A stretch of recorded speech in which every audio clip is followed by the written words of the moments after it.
හරි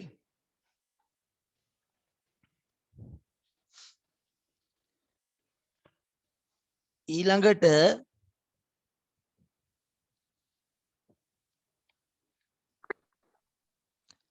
ලියන්න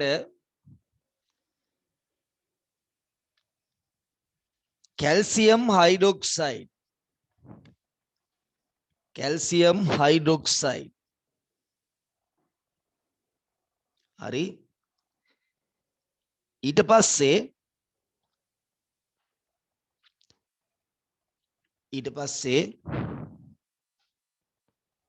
මේ කියනවා ලියන්න සෝඩියම් කාබනේට් වල සූත්‍රය ලියන්න සෝඩියම් කාබනේට් වල සූත්‍රය ලියන්න sodium carbonate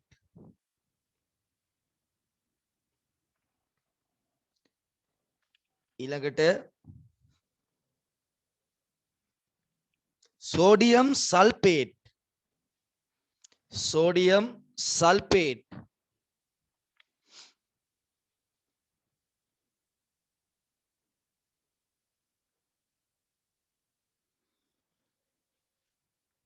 හරි ඊළඟට sodium chloride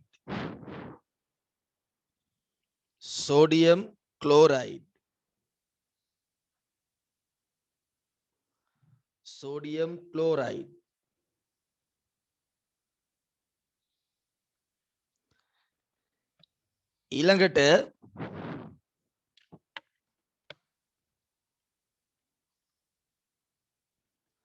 barium chloride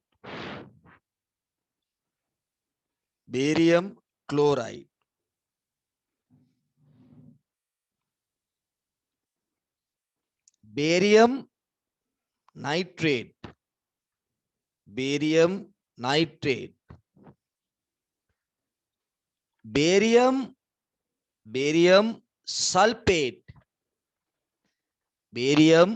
sulfate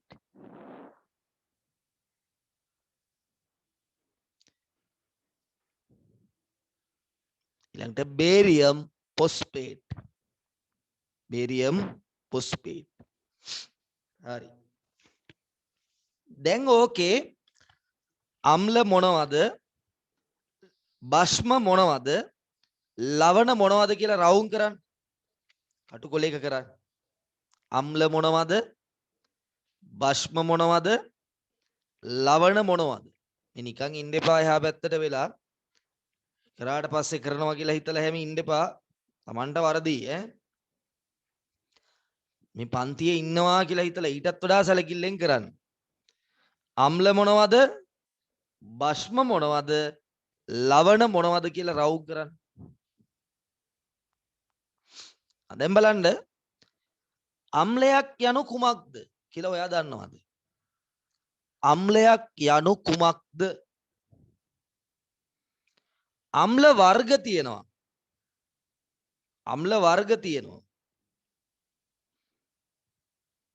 ඒ අම්ල වර්ග කරන්න ඔයා දන්නවද විවිධ ක්‍රම වලට අම්ල වර්ග කරන්න පුළුවන් ක්‍රම තුනක් මං කියලා දුන්නා මතකද මොකද්ද අම්ලයේ බාෂ්මිකතාව මතකද අම්ලයේ බාෂ්මිකතාව කියන්නේ මොකක්ද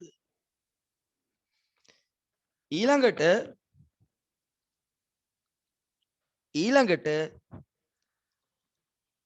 ප්‍රබල අම්ල දුර්වල අම්ල කියලා වර්ග කරා ඊළඟට ඔක්සෝ අම්ල ඔක්සෝ නොවන අම්ල කියලා වර්ග කරා ඔක්සෝ අම්ල ඔක්සෝ නොවන අම්ල කියලා වර්ග කරා right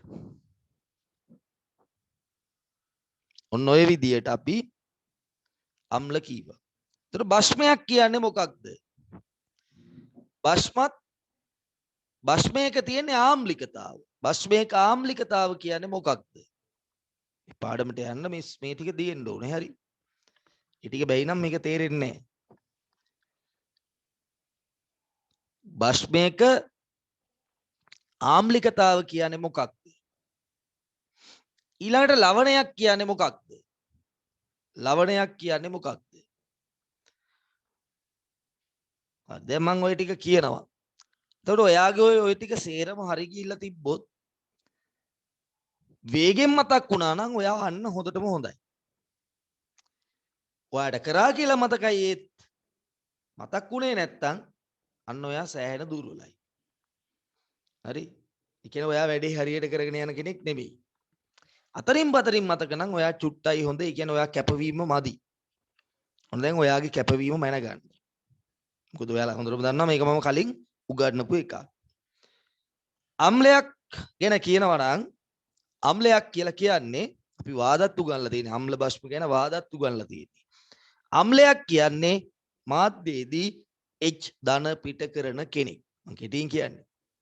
H ධන පිට කරන කෙනෙක්. සම්පූර්ණයෙන්ම අයන වලට කැඩෙනවා නම් ඒ අම්ල ප්‍රබල අම්ල. භාගයට අයන වලට කැඩෙනවා නම් ඒවා දුර්වල අම්ල. කියන්නේ වැඩි දැන් HCl ගත්තොත් HCl ද්‍රාවණයක් ඇතුලේ HCl සම්පූර්ණයෙන්ම අයන වලට කැඩෙනවා. HCl සම්පූර්ණයෙන්ම කැඩලා යනවා. එහෙනම් එයා ප්‍රබල අම්ලයක්. දැන් කාබොනික්, සල්ෆියුරස්, නයිට්‍රස්, හයිඩ්‍රෝෆ්ලෝරික් වාගේ HF වාගේ අම්ල ගත්තොත් එහෙම ඒවා භාගයට තමයි අයන වලට කැඩෙන්නේ. ඒතර ඒ වගේ ඒවට අපි කියන මොන අම්ලද? දුර්වල අම්ල කියලා කියනවා. අම්ලයක් පිට කරන එද්දන ගාන අම්ලයක් පිට කරන එද්දන ගාන ඒ අම්ලේ භාෂ්මිකතාව කියලා හඳුන්වනවා.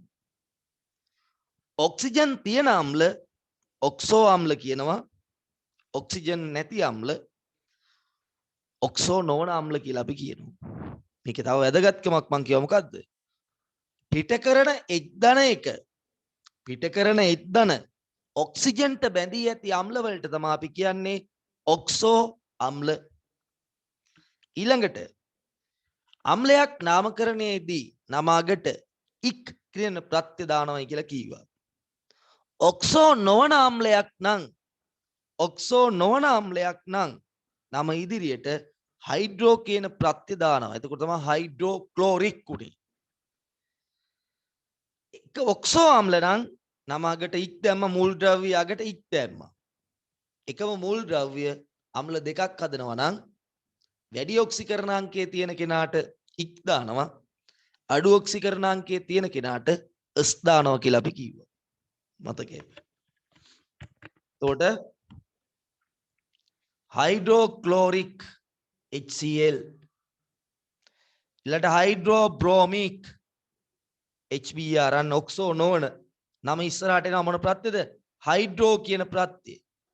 හයිඩ්‍රෝ ප්‍රත්‍ය ඇවිල්ලා නම කඩන්නේ බ්‍රෝමික් වෙලා අගට ඇසිඩ් කියලා එනවා. ඊළඟට සල්ෆියුරික් ඇසිඩ්. සල්ෆියුරික්. එතකොට හයිඩ්‍රෝ දාන්නේ. එතකොට සල්ෆ හදනවා අම්ල දෙකක්. ඔය විදියට. එතකොට මේක සල්ෆියුරික්, මේක සල්ෆියුරස්. මෙයාට එද්දන එකයි පිට කරන්න පුළුවන්. එයා ඒක භාෂ්මික අම්ලයක්. මෙයාට එද්දන දෙකක් පුළුවන් මේ අයට. එයාලා ද්වි භාෂ්මික අම්ල කියලා අපි හඳුන්වනවා. හරි. ඊළඟට මේක නයිට්‍රික්. ඊට වඩා අඩු ඔක්සිජන් ගානක් තියෙන එක ඔක්සිකරණාංකය අඩුයි. ඒක නයිට්‍රස් කියලා අපි කියනවා. මේක ඉක්, මේක නයිට්‍රික්, මේක නයිට්‍රස්. හරි.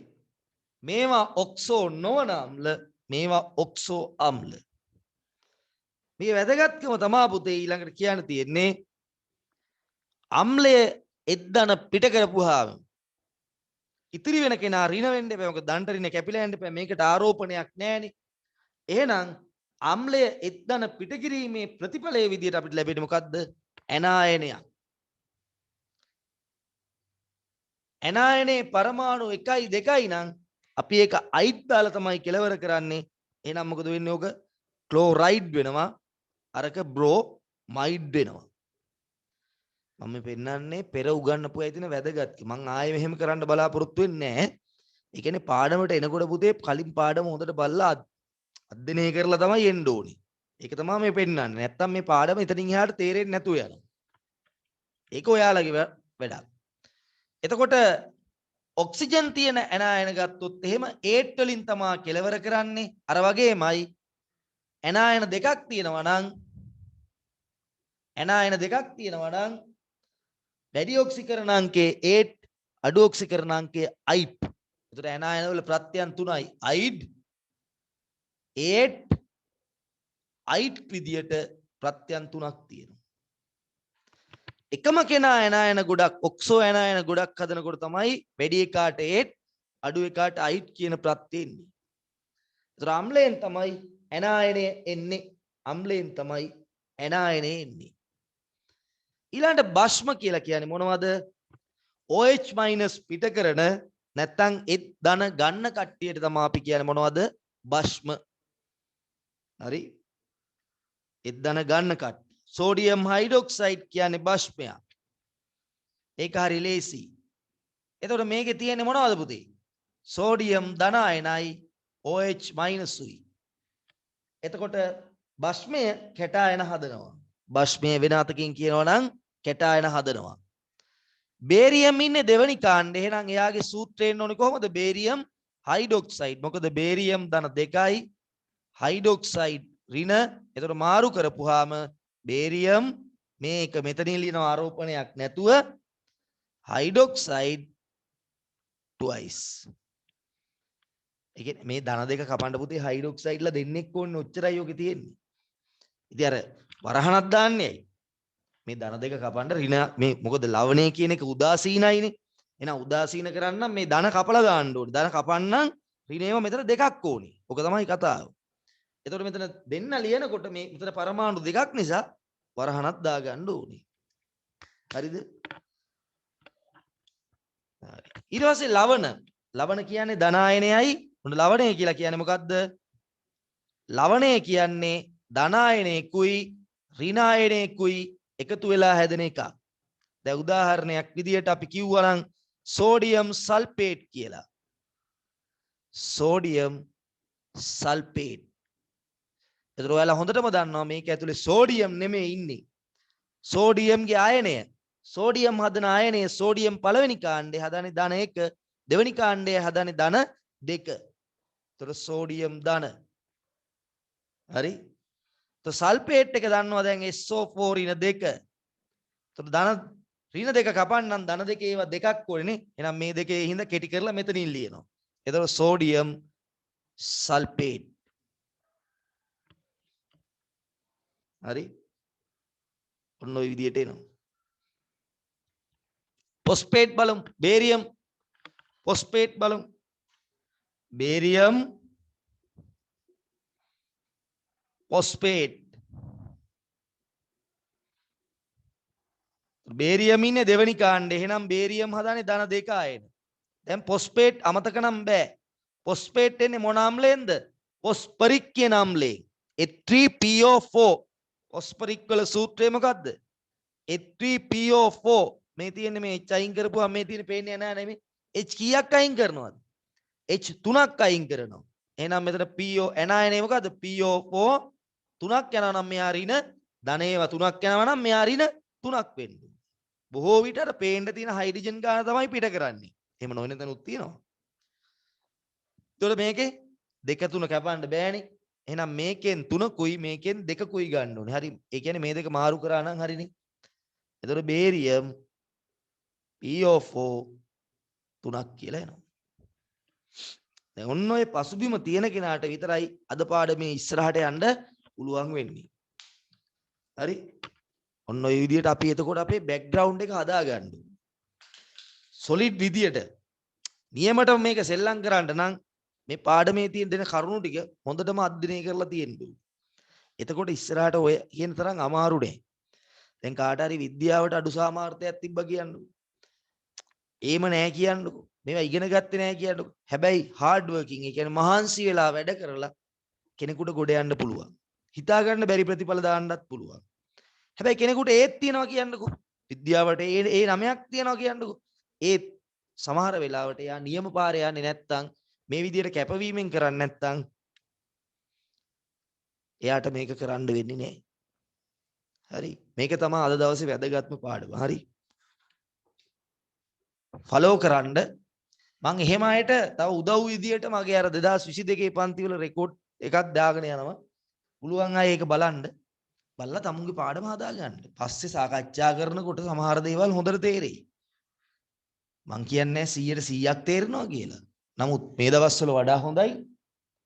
හරි. දැන් මම යනවා අද අපි හිතියෙම කොතනද තුලිත සමීකරණ ලිවීම කියන එකේ. ඇයි තුලිත කරන්නේ? ස්කන්ධ සංස්ථිතිය කියලා එකක් තියෙනවා. ආරෝපණ සංස්ථිතිය කියලා එකක් තියෙනවා. ඔය දෙකට අනුකූල වීම සඳහා අපි මේක තුලිත කරනවා.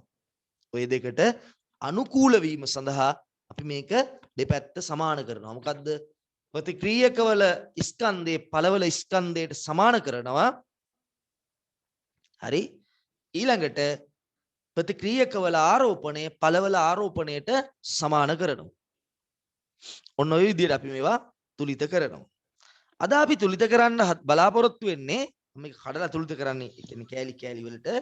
අද අපි තුලිත කරන්න බලාපොරොත්තු වෙන්නේ අම්ල භස්ම ප්‍රතික්‍රියා. ඒ ඔස්සේන ගණන් කීපයක් තමයි අද බලන්න හදන්නේ. ඉස්සලා ප්‍රතික්‍රියාව තුලිත කරන්න එපයි. එහෙනම් මම යනවා අම්ල සහ භස්ම ප්‍රතික්‍රියාවලට. අම්ලයක් භස්මයක් එක්ක ප්‍රතික්‍රියා කරපුවාම දැන් ඔන්න ඒවා හඳුන්වා දුන්නේ ඒකටයි. ලවණ හැදෙනවා ඊළඟට ජලය හැදෙනවා. ඔන්න අම්ලය සහ භස්මයේ ප්‍රතික්‍රියා කරපුවාම ලවණය හැදෙනවා ජලය හැදෙනවා. හරි. එතකොට අපි දන්නවා අම්ලය ඇතුලේ තියෙන්නේ මොනවද? H ධන සහ ඍණ ආයනයක්. H ධන එකක් නෙවෙයි ගොඩක් කීපයක් තියෙන්න පුළුවන්. H එක H ධනෙකුයි ඍණ ආයනයකුයි තමයි තියෙන්නේ. එහෙනම් අම්ලය ඇතුලේ තියෙන්නේ H ධන එකකුයි ඍණ ආයනයකුයි. H ධනයකුයි ඍණ ආයනයකුයි තමයි තියෙන්නේ. හරිද? භස්මය ඇතුලේ තියෙන්නේ මොනවද? OH minus එකකුයි භස්මය ඇතුලේ තියෙන මොනවද? OH minus මාත් එක කියවන්න. OH minus එකකුයි ආය කැටායනයකුයිනේ තියෙන්නේ. කැටායනයකුයි තියෙන්නේ.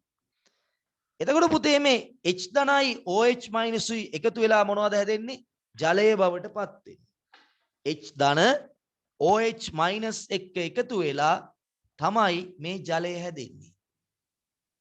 ඔන්න ඔය විදිහට H ධන OH minus එක්ක එකතු වෙලා ජලය බවට පත් වෙනවා. හරිද? ඔන්න බස් මේ ජලය හැදුණු හැටි. මෙතනදී එතකොට මේ ලවණයට නේද යන්නේ මේ ධන එකයි ඍණ එකයි. ජලය ඇතුලේ ධන ආයනයි ඍණ ආයනයි වෙන නෑනේ. එහෙනම් ලවණය කියලා කියන්නේ අපි කියවනේ ලවණයක් කියලා කියන්නේ ධන සහ ඍණ අයන වලින් සමන්විත උදාසීන කෙනෙකුට. ධන සහ ඍණ අයන වලින් සමන්විත උදාසීන කෙනෙකුට. එතකොට ඍණ එක ලියන්නේ අපි පිටුපස්සෙන් ධන එක ලියන්නේ ඉස්සරහින්. ධන එක ඉස්සරහින් ලියනවා. එතකොට මේ ලවණයට ධන ආයනය ආවේ කොහෙන්ද? භස්මයෙන්. ධන ආයනය ආවේ කොහෙන්ද? භස්මයෙන්. ඍණ ආයනය ආවේ කොහෙන්ද? ඍණ ආයනය ආවේ මේ අම්ලයෙන්. ඔන්න ওই විදියට තමයි මේක වුනේ. දැන් එකක් අරන් බලමු. අම්ලයේ විදියට මම ගන්නවා HCl. ඔයාලා ලියනකොට භස්මයේ ධන අම්ලය කියලා ලියුවත් කමන්නේ නැහැ. දැන් මේ විදිහටම ලියනකො HCl සෝඩියම් හයිඩ්‍රොක්සයිඩ් කියලා හිතන්න. භෞතික තත්ත්ව අපි පස්සේ දාමු. ඒවා දැන් හදිස්සි නෑ. කවුද අම්ලය කවුද භස්මය කියලා අඳුරගන්න? කවුද ඍණ දෙන්නේ කවුද ධන දෙන්නේ? අඳුරගන්න. මෙයා තමයි ඍණ එක දෙන්නේ Cl ඍණ. මේ ටෙක්නික් මේ විදිහටම ගෙනියන්න ඕනේ. මෙයා තමයි Cl ඍණ. මෙයා දෙන්නේ සෝඩියම් ධන. එහෙනම් මෙතන හැදෙන ලවණය තමයි මොකද්ද?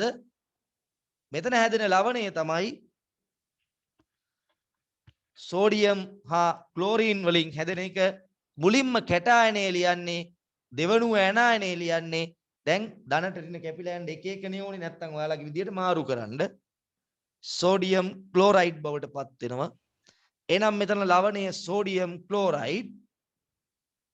මෙතන ජලය හැදෙනවා. දැන් ඊළඟ වැඩේ තමයි මේක තුලිත කරගන්න ඕනේ. මේක තුලිත කරගන්න ඕනේ. මේ විදිහටම ලියන්නම්. මේකට අණුවම ලියන්නම්. Sodium chloride. සෝඩියම් දාන අර ලියලා තියෙන පාටිම මම ලියන්න. එතකොට සෝඩියම් ආවේ බස්මේ. ක්ලෝරින් ආවේ අම්ලේ. ඔන්න ඔය විදිහට. දැන් තුලිත කරන්න ඕනේ. හා දෙපැත්ත බලලා තුලිත කරගන්න පුළුවන් බලන්න. හයිඩ්‍රජන් දෙකක් තියෙනවානේ. sorry. sodium chloride sorry sodium hydroxide මෙතන. sodium hydroxide. sodium hydroxide. එතකොට මේ දෙක එකතු වුණා. හයිඩ්‍රජන් දෙකයි ඒ දෙකක් තියෙනවා. ඔක්සිජන් එකයි ඒකත් හරි. එහෙනම් මේක තුලිතයි ආයෙ කරන්න දෙයක් නැහැ. තව එකක් ලියමු. ගන්නකො වෙන බස්මයක් අපි සල්ෆියුරික් ගමු. සල්ෆියුරික්.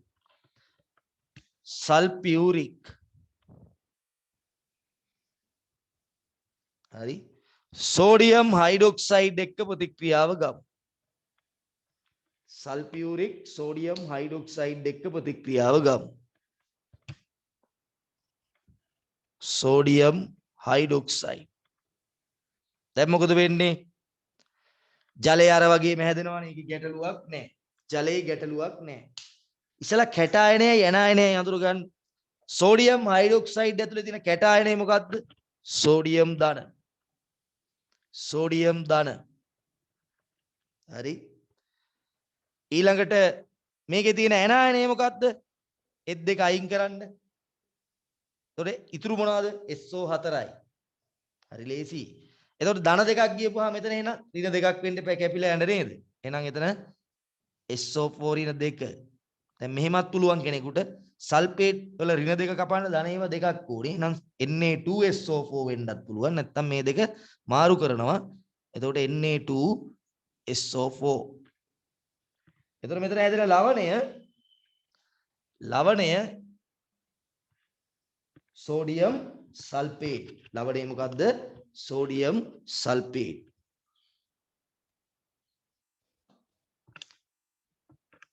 උඩ වෙන්න සූත්‍රය.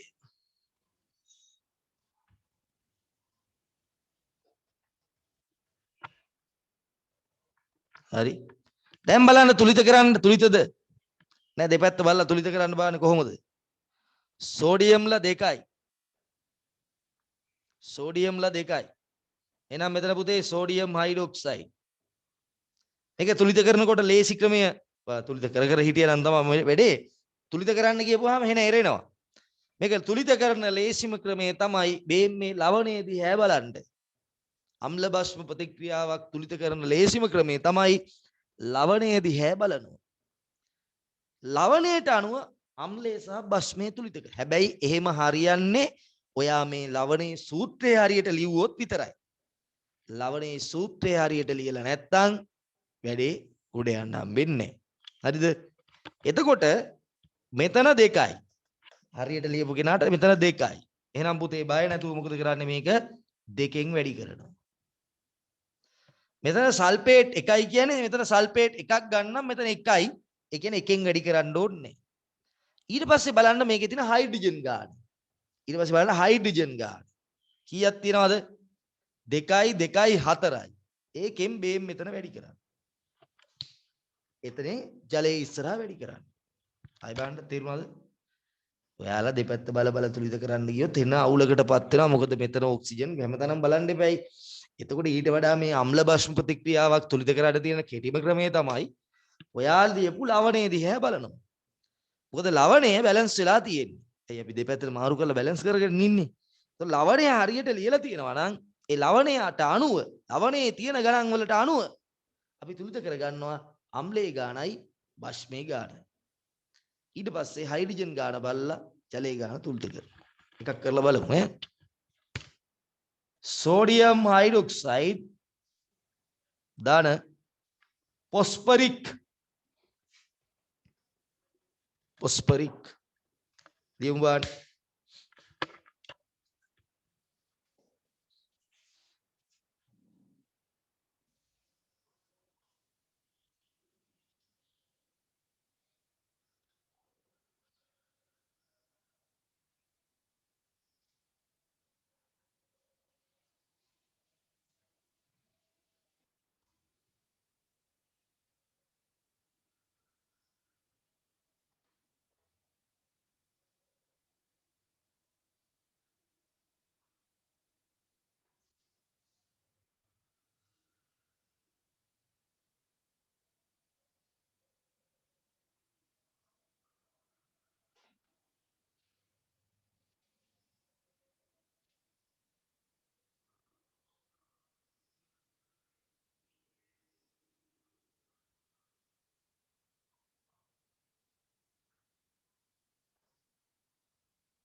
මම අර ගෲප් එකට ප්‍රැක්ටිකල් වගේක් දාලා තියෙනවා.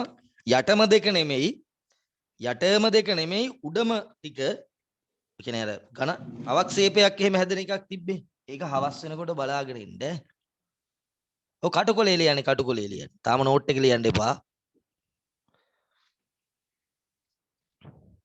කටුකොලේ එක ලියන්න. නෝට් එක ලියන්න එපා.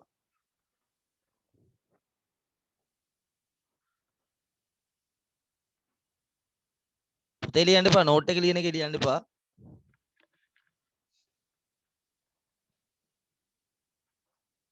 මේ මොකුත් ලියන්න එපා. මේ ප්‍රතික්‍රියාව විතරයි ලියන්න කියන්නේ. මේ ප්‍රතික්‍රියාව ලියලා තුලිත කරන්න විතරයි කියන්නේ. මේ පාටින්ම ලියන්නම්. තුල ලේසි. තේරුම් ගන්න ලේසි. මම අම්ලයේ නිල් පාටින් ලියලා තියෙන්නේ. භස්මය රතු පාටින් ලියලා තියෙන්නේ. Sodium hydroxide. කම්මැලි වෙන්න එපා පුළුවන් හැටියට කරන්න.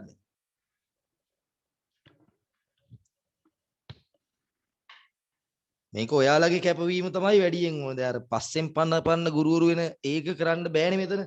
ඒක තමන් මේක යථාර්ථයේ තේරුම් අරගෙන ජීවත් වෙන්න ඕනේ.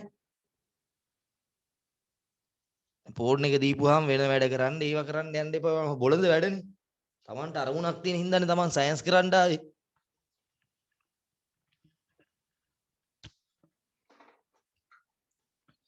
එතකොට 3යි. මෙතන 3යි අයින් කරන්නකෝ. ඔය ඍණායනේ හදාගන්නේ ගොඩක් අමාරු. මොකද්ද ඍණායනේ? එත් 3ක් කියපුවාම PO4 ඒ බලන්න හරි ලේසි. PO4 එකක් එච් ධනනේ යන්නේ. එහෙනම් මූ ඍණ වෙන්න ඕනේ. ඒතර කීයද 3ක් නිසා මූ ඍණ 3 වෙන්න ඕනේ. එච්චරයි. මාර සිම්පල්. ඊට පස්සේ මූණයිදී සෝඩියම් ධනමනේ. දැන් නිකම්ම තේරෙනවානේ අර මේ ඍණ 3 කපලා දාන්න ධන ඒවා කීයක් ඕනද 3ක් ඕනේනේ. එහෙනම් ඉතින් මේ 3 එනවා මෙතනට. මුගේ එකයිනේ PO4 සෝඩියම් ෆොස්ෆේට්. එහෙනම් මෙතන සූත්‍රය Na3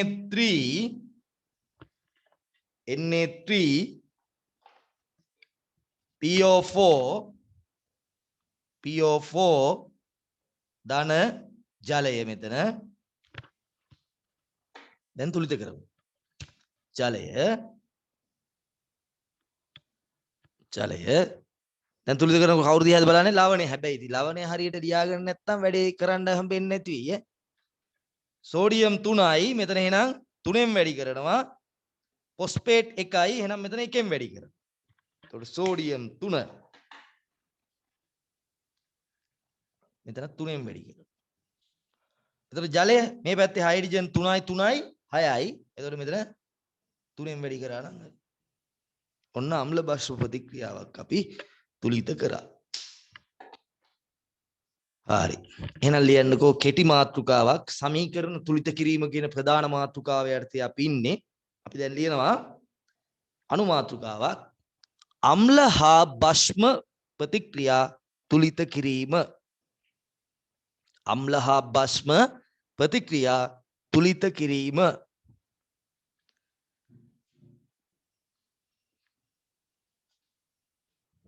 ලියන්න අම්ල හා බෂ්ම මොනවද ලියන්න අම්ල හා බෂ්ම ප්‍රතික්‍රියා කර විට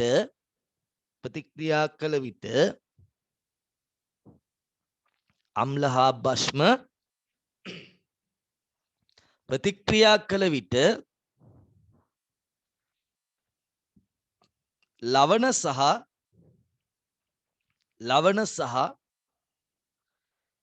ජලය සෑදේ.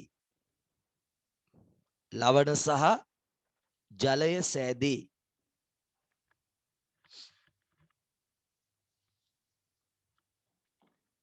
ජලය සෑදීමට අවශ්‍ය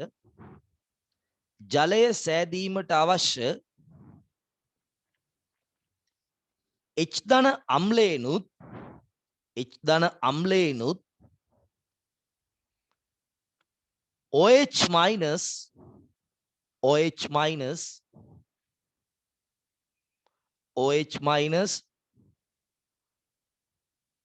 බෂ්මේනුත් ලබා දේ.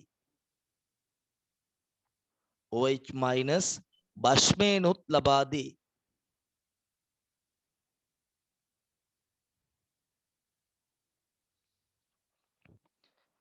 ලවණයක් යනු කලින් කියලා තියෙනවා. ලවණයක් යනු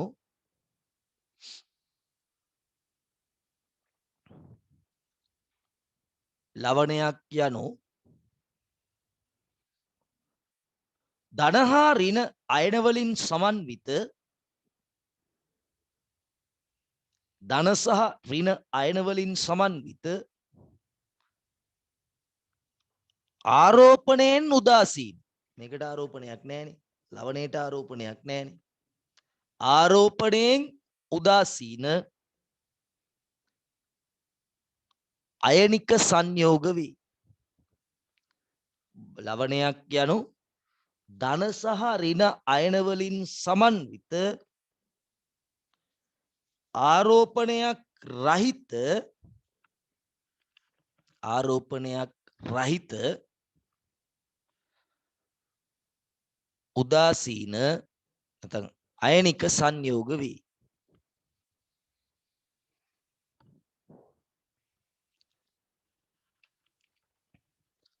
මේ ප්‍රතික්‍රියාව හඳුන්වන තව නමක් මේ අම්ල සහ බෂ්ම අතර ප්‍රතික්‍රියාව අපි හඳුන්වනවා උදාසීන කරන ප්‍රතික්‍රියා කියලාත් කියනවා. මේවට කියනවා උදාසීන කරන ප්‍රතික්‍රියා.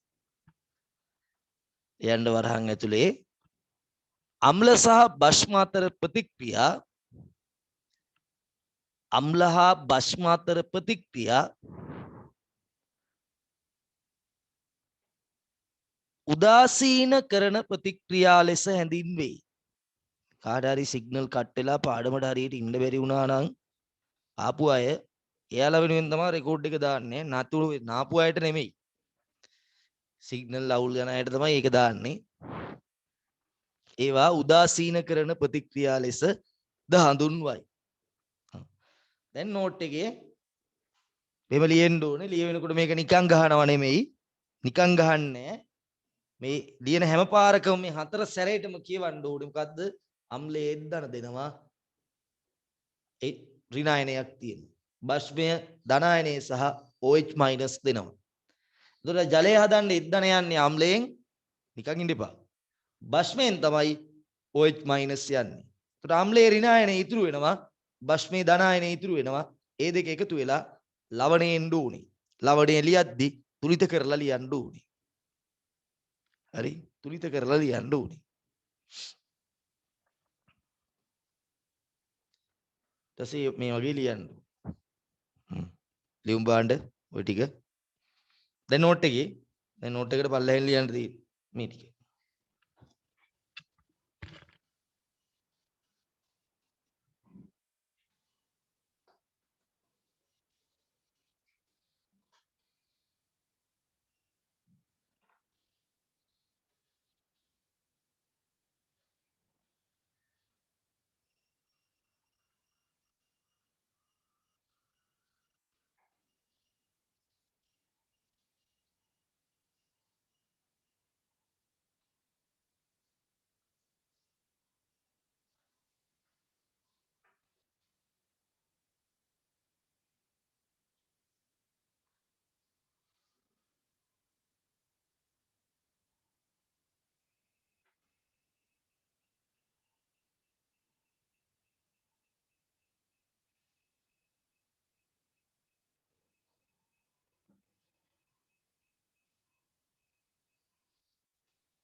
හරි ඉවර ඇති. මොකන්දද?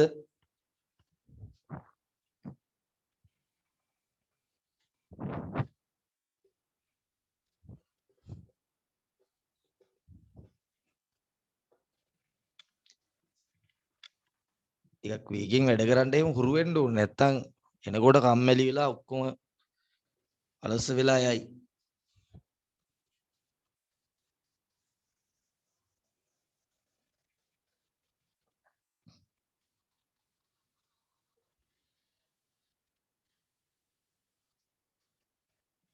හරි. ලියන කෙනෙක් නැහැනේ මකනවා.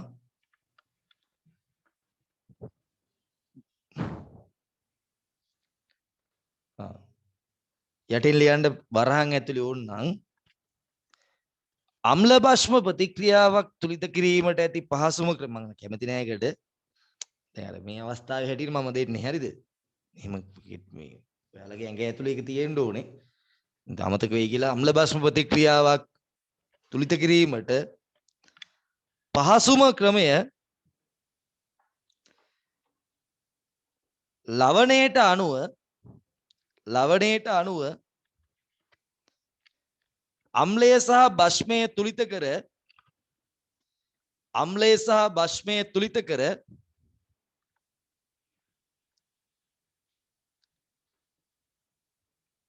අම්ලයේ සහ භෂ්මයේ ඇති මුළු හයිඩ්‍රජන්ට අණුව අම්ලයේ සහ භෂ්මයේ ඇති මුළු හයිඩ්‍රජන්ට අණුව ජලය තුලිත කිරීමයි. ජලය තුලිත කිරීමයි. ඔයාලා හොඳට ගිය කරපු පාඩම බලන් ආවනම් මේක හොඳට තේරෙනවා. මේක හොඳට තේරුනොත් ඊළඟ කොටස තේරෙනවා. කවුරු හරි කෙනෙක් සමහරට මේක ලේසි ඇති ඒත් අර මුල පාඩම් කරන් ආවේ නැත්තම් මේක තේරෙන්නේ නැතුව යනවා. එයා බලනවනම් අම්ලේ මොකක්ද අඩේ භෂ්මේ මොකක්ද? එහෙනම් ඉතින් එයාට තියෙන්නේ ආපහු අම්ලේ භෂ්මේ හොයාගෙන ඒව බලලා ඇවිල්ලා මේක කරන්න තමයි.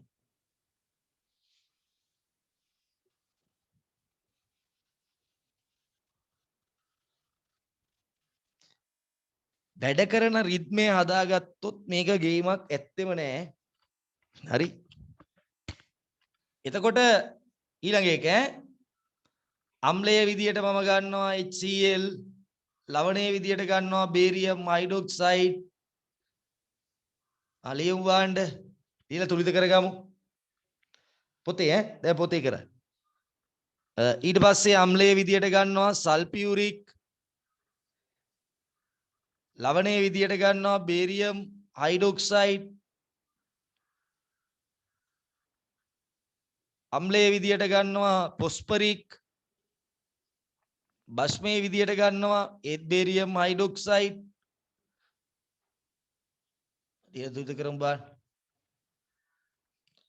ඊළඟ පොටෑසියම් හයිඩ්‍රොක්සයිඩ් ඔයාලා ලියනකොට මේකෙන් පස්සේ භස්මයේ ඉස්සෙල්ලා අම්ලේ පස්සේ ලියන පුරුදු වෙන්න උට හොඳයි. මොකද කැට ආයන දෙන කෙනා එහෙම එකක් නැහැ. ඒක તો ලස්සනයි. එතකොට මෙතන සල්ෆියුරික් පොටෑසියම් හයිඩ්‍රොක්සයිඩ්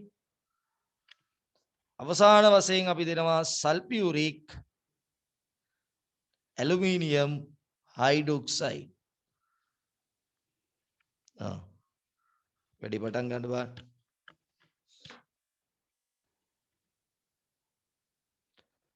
සිග්නල් අඩු කෙනෙක් එහෙම හිටියනම් පොඩ්ඩක් කතා කරලා මට කියන්න පස්සේ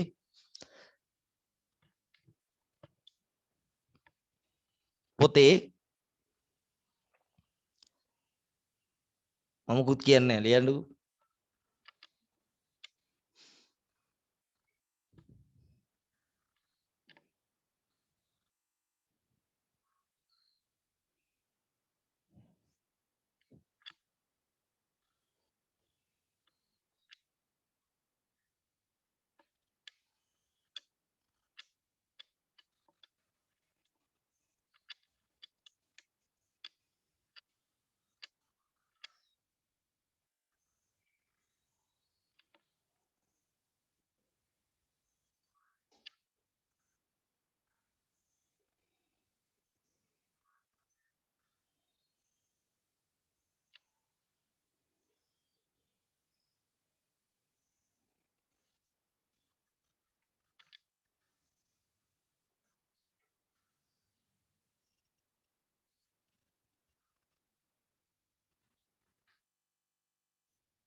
හරි දැන් ඉවර වෙන්න ඕනේ. කමන්නේ තව චුට්ටක් දෙන්න වෙලාව.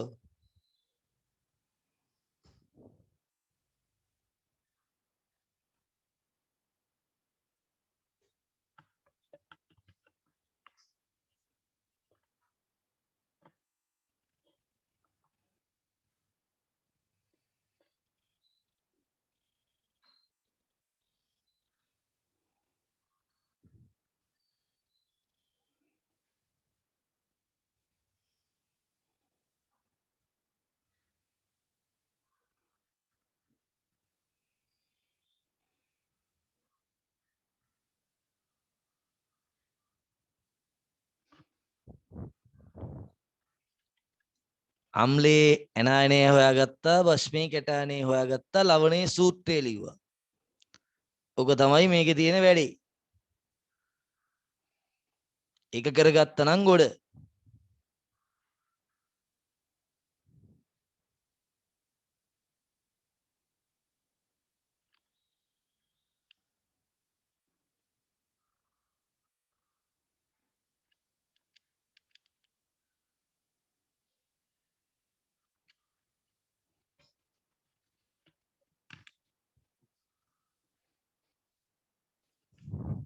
රයිට්.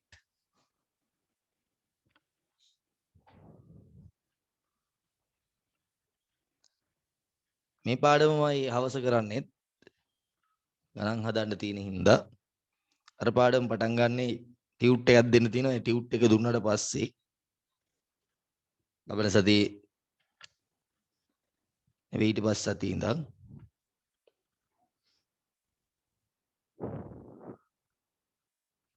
හරි ලියමු බාන්න. දැන් ලියමු. කෝ ජලයේ දාගන්න අප්පා ඉස්සරෝ ආයේ ඕන් ජලයේ දාගත්තා. අඩේ එච් ධන එක අයින් කරා මෙතන CL ඍණ. මෙතන බේරියම් ධන දෙක දැන් ඕවට හුරු වෙන්න ඕනේ. ඇයි හයිඩ්‍රොක්සයිඩ් ඕ ඍණ නේ.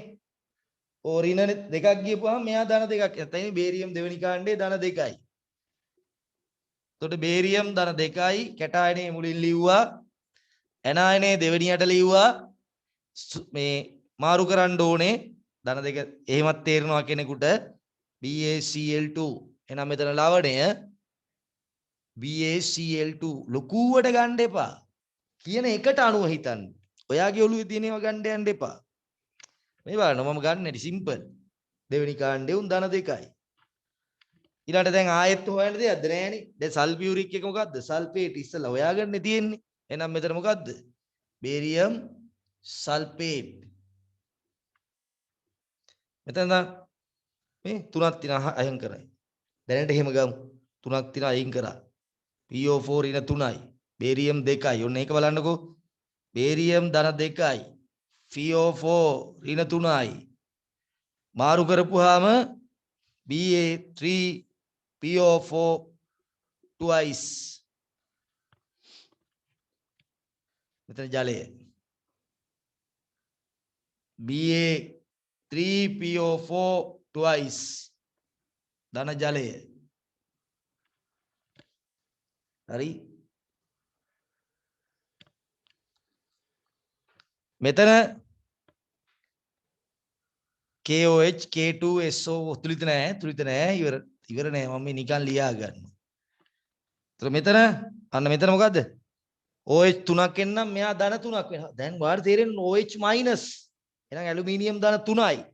එහෙනම් මෙතන 3යි. සල්ෆේට් SO4 ඉන 2. දැන් ඉතින් මොකද කරන්නේ? මේවා දෙගුණයකට මේවා 3ක් ඕනේ නේ. ගුණ වෙලා ගන්න වෙන්නේ 6 කරගන්න ඕනේ. මොකද දැන් පොදුවට ගෙනියන්න එපයි. එහෙනම් Al2SO4 3ක්. එතකොට මෙතන Al2SO4 වරහණක් දානවා. මොකද ඒකේ අයන ගොඩක් තියෙනවනේ. ඔක්කොටම මේක අයිති වෙන්න එපයි. ඒ හින්දා මෙතන 3යි ජලය. දැන් මේක හරිනම් පුතේ සමීකරණය තුලිත කරා වගේ තමයි. කවුරු දිහාද බලන්නේ? ලවණේ දිහා බලනවා. මොනවද ලවණේ බලන්නේ? කැටායන කීයද? 1යි. එහෙනම් මේක 1කින් වැඩි කරා. ඇනායන කීයද? 2යි. මේක 2කින් වැඩි කරා. දැන් මේ පැත්තේ හයිඩ්‍රජන් කීයද? 4යි. එහෙනම් මේක 2කින් වැඩි කරා. මේකේ බේරියම් සල්ෆේට්. හරි බේරියම් 1යි. දැන්ටත් එකයිනේ. සල්පේටුත් එකයි. එහෙනම් ප්‍රශ්නයක් නැහැ. ඒක වැඩි කරන්න ඕනේ නැහැ.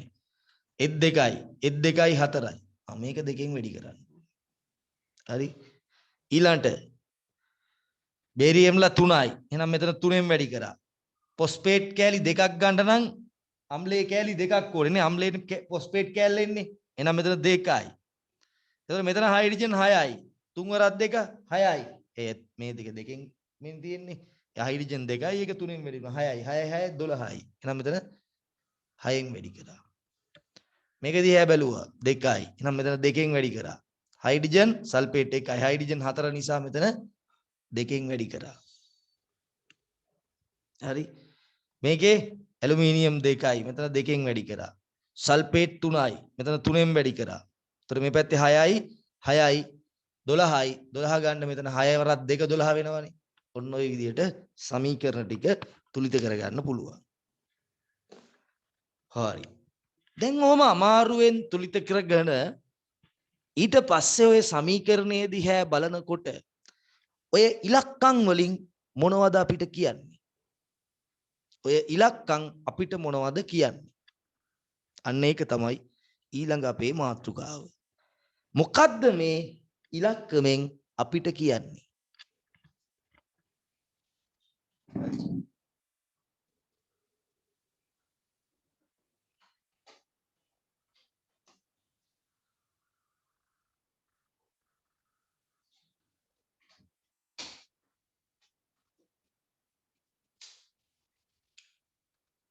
මේ ඉලක්කමෙන් අපිට කියන්නේ මේ දෙන්න අතර ප්‍රතික්‍රියාව සිදුවෙන හොඳට අහගන්න.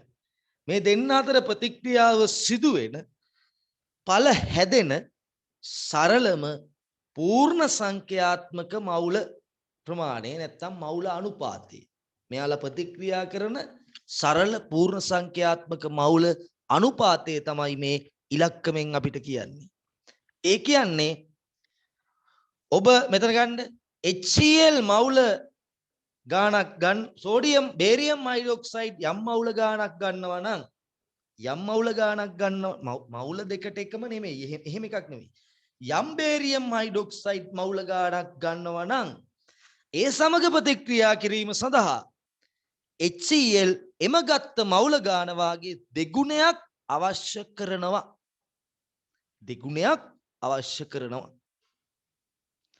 එහෙම ප්‍රතික්‍රියාව සිද්ධ වුණොත් එහෙම තමයි වෙන්න ඕනේ. එහෙම වුණාම බේරියම් ක්ලෝරයිඩ් මවුල එකකුයි ජලය මවුල බේරියම් ක්ලෝරයිඩ් දැන් මේ පැත්තේ ගත්ත ගාන වාගේ ගානකුයි ජලය ඒ වගේ දෙගුණයකුයි හැදෙනවා. නැතුව හැමදාම HCl මවුල 2යි බේරියම් හයිඩ්‍රොක්සයිඩ් මවුල 1යි ප්‍රතික්‍රියා කරනවා නෙමෙයි. ඔබ බේරියම් හයිඩ්‍රොක්සයිඩ් ගන්න මවුල ගාන වාගේ දෙගුණයක් අවශ්‍ය වෙනවා. ඒ එක්ක සම්පූර්ණයෙන් ප්‍රතික්‍රියා කරලා ඉවර කරන්න ඒ වගේ දෙගුණයක් HCl ඕන වෙනවා. තේරුණාද? කියන්නේ මේ දෙන්න ප්‍රතික්‍රියා කරන්නේ තව ගැඹුරින් කියනවා නම් එකට දෙක අනුපාතයට තමයි ප්‍රතික්‍රියා කරන්නේ. හරි?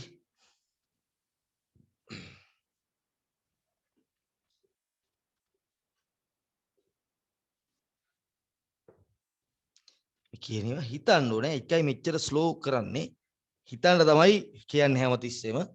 ඒතර වැඩේ පැහැදිලි වෙන්න ඇති. ආන් ඔය සංගුණකයට පුතේ මේ සංගුණකයට අපි රසායන විද්‍යාවේ නමක් කියනවා ස්ටොයිකියෝමිතික සංගුණකය. තුලිත සමීකරණයේ ප්‍රතික්‍රියකයක් ඵලයක් ඉදිරියෙන් තියෙන යම්කිසි පූර්ණ සංඛ්‍යාත්මක ඉලක්කමක් තියෙනවා නම් ඒකට අපි කියනවා ස්ටොයිකියෝමිතික සංගුණකය. ඔය අනුපාතයට අපි කියනවා ස්ටොයිකියෝමිතික අනුපාතය. stoichiometric coefficient stoichiometric ratio ප්‍රතික්‍රියක ඵල අතර තියෙන සරල පූර්ණ සංඛ්‍යාත්මක මවුල අනුපාතය. තව ටිකක් ගිහිලා මම කිව්වා මෙවුන් ප්‍රතික්‍රියා කරන අනුපාතය. හරි ඉවරෙටම ඉවර වෙනකොට දැන් හොඳට ඉන්න අවධානයෙන්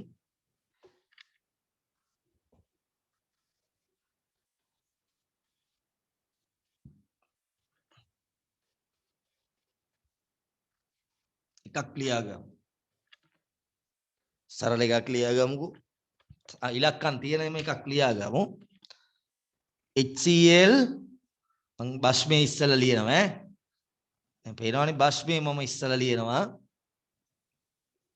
බේරියම් හයිඩ්‍රොක්සයිඩ් ධන HCl දැන් මම ලියනවා පටස් ගාලා බේරියම් ක්ලෝරයිඩ් ධන ජලය. දැන් මගේ අරමුණ අරක තේරුම් ගත්තා නම් මේකේ එක ඉක්වන්න එකනේ මගේ අරමුණ. එහෙනම් මම දැන් තුලිත කිරීම ගැන හිතන්නේ නැහැ. ඒක ඔයාලට පුළුවන් කියලා උපකල්පනය කරලා මෙන්න මේ විදිහට පටස් ගාලා මේක තුලිත කරලා දානවා. ඔන්න මම ඔය ඉලක්කම් ටික දැන් ගන්නවා. මොකද්ද මෙයාලගේ ස්ටොයිකියෝමිතික අනුපාතය? ස්ටොයිකියෝමිතික අනුපාතය මේ එකකට කියන්නේ මොකද්ද? මේ ඉලක්කම එකකට කියන්නේ මේ ඕනම එකක් මෙතන තියෙන ඉලක්කම එක දාන්නේ. ඒකට මොකද්ද කියන්නේ? ස්ටොයිකියෝමිතික සංගුණකය. ඔක්කොම සලකපුවා මේක අනුපාත නේද? මේක ස්ටොයිකියෝමිතික සංගුණකය. ස්ටොයිකියෝමිතික සංගුණකය.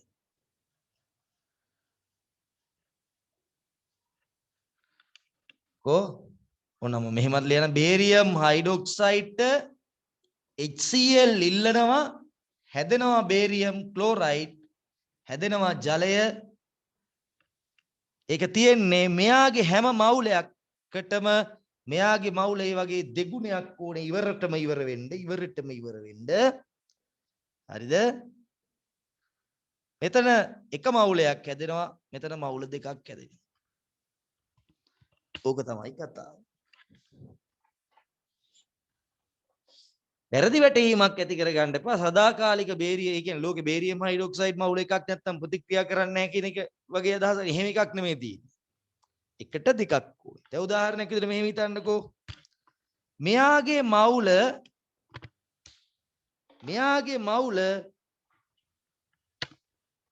0.5ක් ගන්නවා මම. 0.7ක් ගන්නවා කියන්නකෝ. එයාගේ 0.7ක් එක්ක ප්‍රතික්‍රියා කරන්න මෙයා කොච්චරක් ඕනේද? මෙයා කොච්චරක් එතකොට හැදෙයිද? මෙයා කොච්චරක් හැදෙයිද කියලා කවුරු හරි කෙනෙක් ඇහුවොත් හරි? කොහොම අහනවා? මොකද්ද? බේරියම් හයිඩ්‍රොක්සයිඩ් 0.7ක්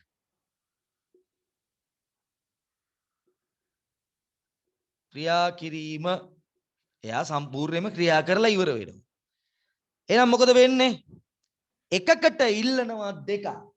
එහෙනම් 0.7ට එකට ඉල්ලනවා කීයක්ද? දෙක. එකට ඉල්ලනවා දෙකක්. එක අණු දෙකනේ. එහෙනම් 0.7ට කීයද? 0.7යි මවුල. මේ 0.7 මොකද්ද? මවුල. එහෙනම් මෙතන ඉල්ලනවා 1.4යි මවුල. එහෙනම් පුතේ බේරියම් හයිඩ්‍රොක්සයිඩ් 0.7ම ඉවරටම ඉවර කරලා දාන්න අපිට ඕන වෙනවා HCl වලින් 1.4ක්. හරියටම 1.4ක් දාන්න ඕනේ. දැන් නැත්තම් ඒක ඔයාගේ වැඩක්. ඒක මගේ වැඩක්. ඒක මුට අදාළ නැහැ. එතකොට උගේ 0.7ම ක්‍රියා කරන්න 1.4ක් ඕන නම් 1.4ට වඩා අඩුවෙන් දැම්ම කියන්නේ එහෙනම් 0.7ම ප්‍රතික්‍රියා කරන්න විදියක් නැහැ. පොඩ්ඩක් හිතන්න මෙහෙම. අපි කඩේකට යනවා. සෝටිස් දෙකයි ප්ලේන් ටියයි තමයි බොන්න මේ සෝටිස් දෙකක් කාලා ප්ලේන් ටියක් බොන්න තමයි මිනිහෙක් බලාපොරොත්තු වෙන්නේ. දැන් මේ දවස්වල හැටියට එච්චරනේ කරන්නත් පුළුවන්. සෝටිස් දෙකක් කනවා. හරි? සෝටිස් දෙකක් කනවා. ප්ලේන් ටියක් බොනවා. හොඳට බලන්න සමහර අය hina වෙනවා. අන්තිමට මේක තේරුම් ගත්තා කියන්නේ මුළු පාඩමම ගොඩ කියන එක. හරි? එතකොට එක මිනිස්සෙක් නම් අනිවාර්යෙන් සෝටිස් දෙකක් කනවා. හරිද? දැන් මිනිස්සුયો 10 දෙනෙක් යනවා. මිනිස්සුયો 7 දෙනෙක් යනවා. සෝටිස් කීයක් ඕනද? සෝටිස් දැන් මේ සෝට් මිනිස්සුන්ගේ සෝටිස් අතරයි තේ අතරයි අනුපාතය 1:2ට 1යි. එතකොට මිනිස්සු 7 දෙනෙක් ගියොත් සෝටිස් ගාන හොයාගන්නේ කොහොමද? 1:2 නම් 7ට 14යි. අර මිනිස්සු දශම ගණන් ගන්න බෑනේ මේ මවුල දශම ගණන් ගත්තට. එතකොට ප්ලේන්ටි කීයද? 1:1යි නම් 7ට ප්ලේන්ටි 7ක්. ඒ කඩේ සෝටිස් 14මද තියෙන්නේ නැහැ. ප්‍රශ්නයක් නැහැ. එහෙම කියලා අපි ඊට වඩා වැඩියෙන් කන්න එහෙම යනවද? නැහැ. අපිට ගැළපෙන ප්‍රමාණයට තමයි අපි කන්නේ. ඒ කඩේ 14ට අඩු වෙන්න බැයිද සෝටිස් ඉවර වෙලා තියෙන්න බැයිද? 12ක් තියෙනවා. දැන් මොකද වෙන්නේ? කඩාගෙන කනවා අමතක කරන්නකෝ මං කියන්නේ. තනිතනියම යන්නේ කියන්නකෝ. මේ හිතර 13ක් තියෙනවා. දැන් මොකද වෙන්නේ? එතකොට මිනිස්සු 7 දිනාටම සෝටිස් කාලා තෘප්තිමත් වෙන්න පුළුවන්ද? බෑ.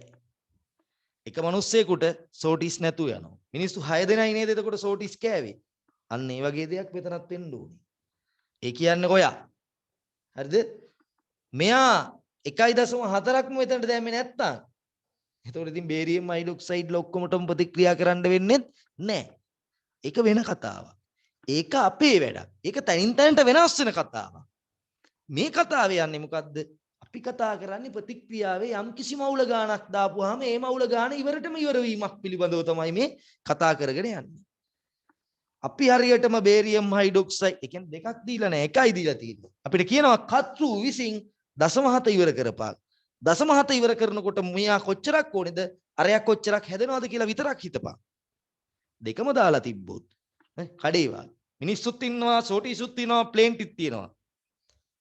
එතකොට අපිට ඕන හැටියට තමයි ඒක सिद्ध කරගන්නේ. අපේ අනුපාතයට තමයි අපි ඒක ගන්නෙ. HClුත් තියෙනවා, බේරියම් හයිඩ්‍රොක්සයිඩ් තියෙනවා වෙනකොට ඒ දෙන්නට ඕන අනුපාතයට සෙට් වෙලා කරලා ගන්නවා. ඉතුරු ගොඩ දැම්මට දැන් ඔයා මෙතන 1.5 දැම්මෝ. 1.5 දැම්මෝ. ඔය දැන් ඔය 0.7කට බේරියම් හයිඩ්‍රොක්සයිඩ් කීයක් ඕනද? HCl බේරියම් හයිඩ්‍රොක්සයිඩ් 0.7කට HCl ඕන 1.4ක්. ඔයා ගිහලා දෙකක් දානවා මවුල. ඔව් වැඩන්නේ. ඉතුරු 0.6 ඉතුරු කරනවා ඉතින්. දැන් මෙතන සෝටිස් 20ක් ගෙනත් තිබ්බොත්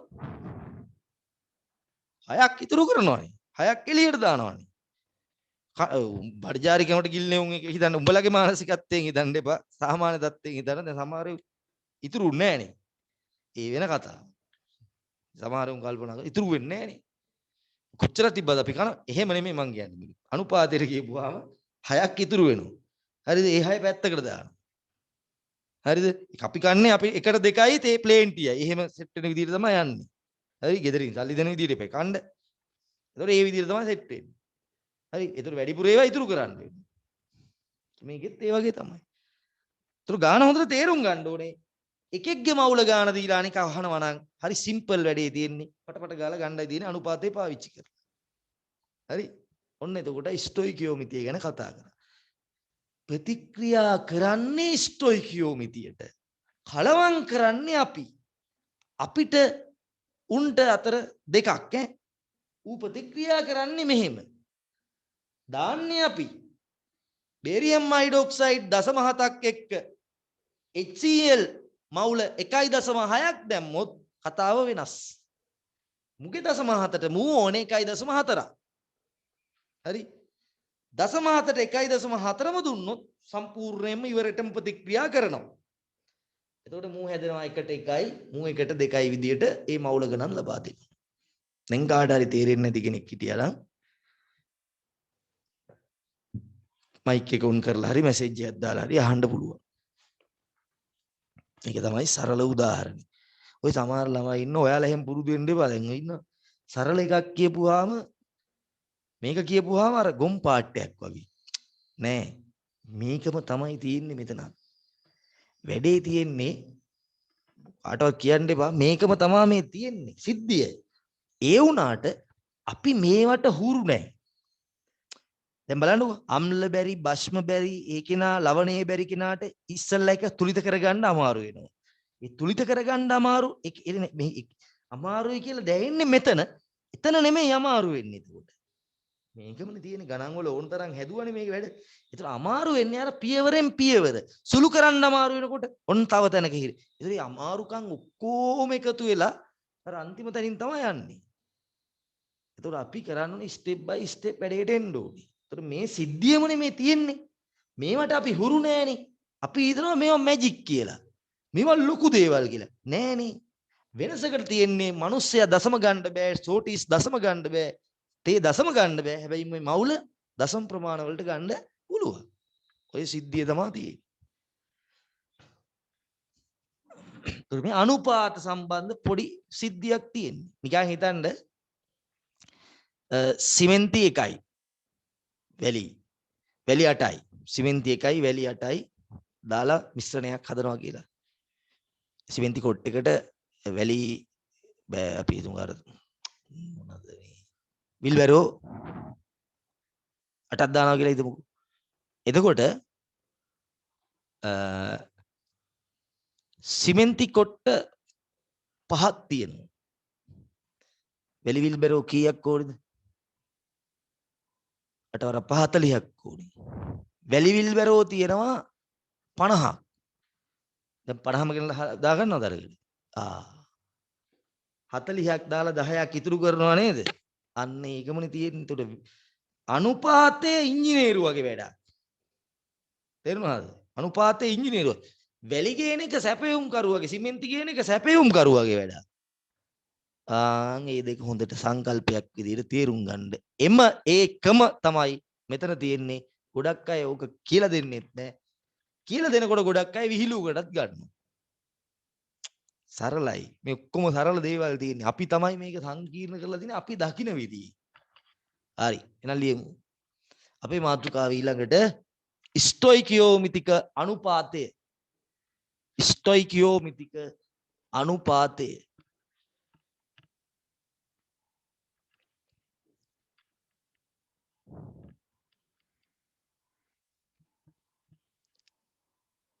තුලිත නෝට් එකේ තුලිත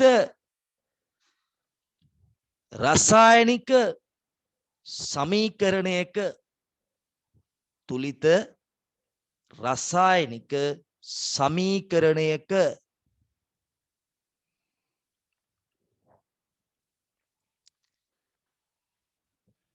ප්‍රතික්‍රියක හා ඵල අතර ප්‍රතික්‍රියක හා ඵල අතර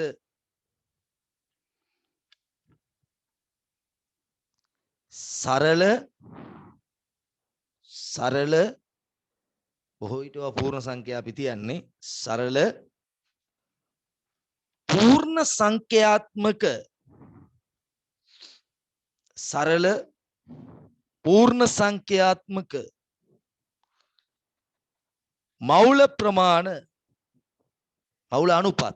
මවුල අනුපාතය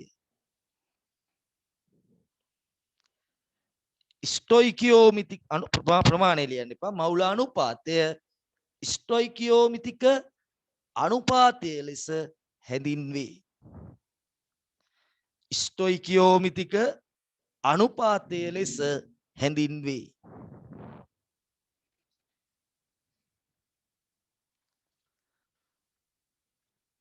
මේ එකකට කියනවා ස්ටොයිකියෝමිතික සංගුණකය. තුලිත සමීකරණේ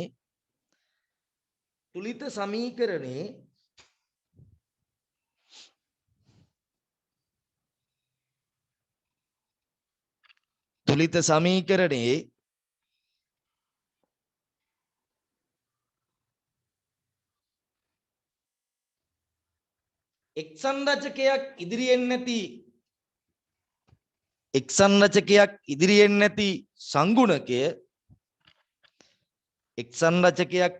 නැති සංගුණකය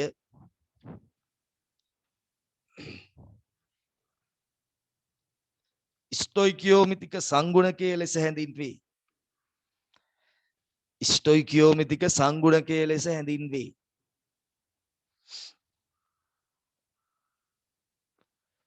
මේක ලියලා වෙන පාටකින් ලියන්නේ බේරියම් හයිඩ්‍රොක්සයිඩ් 0.7ක් ක්‍රියා කිරීම ගත්තොත් එතකොට HCl අවශ්‍ය කරනවා 1.4ක්. HCl 1.4ක් ඕන වෙනවා. මොකද කරන්නේ? 1ට 2යි. එහෙනම් 0.7කට 1 2 උඩ. ඒ කියන්නේ හොයන කෙනා දීලා තියෙන කෙනා ඉර යටට යනවා හොයන්න ඕන කෙනා ඉර උඩට යනවා. හරි බලන්න අරකට ඕනනම් පැත්තකින් දාගන්න. ලේසි එහෙම හිතන්න එපා.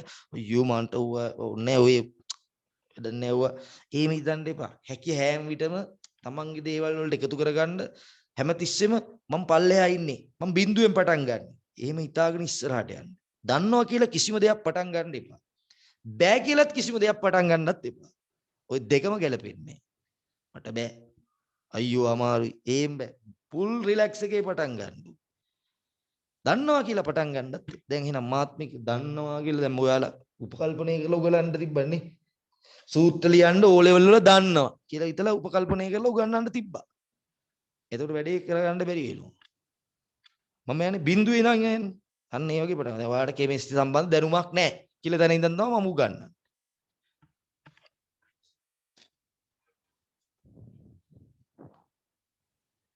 ඒක තමයි දැන් කීවේ. ඒක තමයි මම දැන් මෙච්චර වෙලා කීවේ.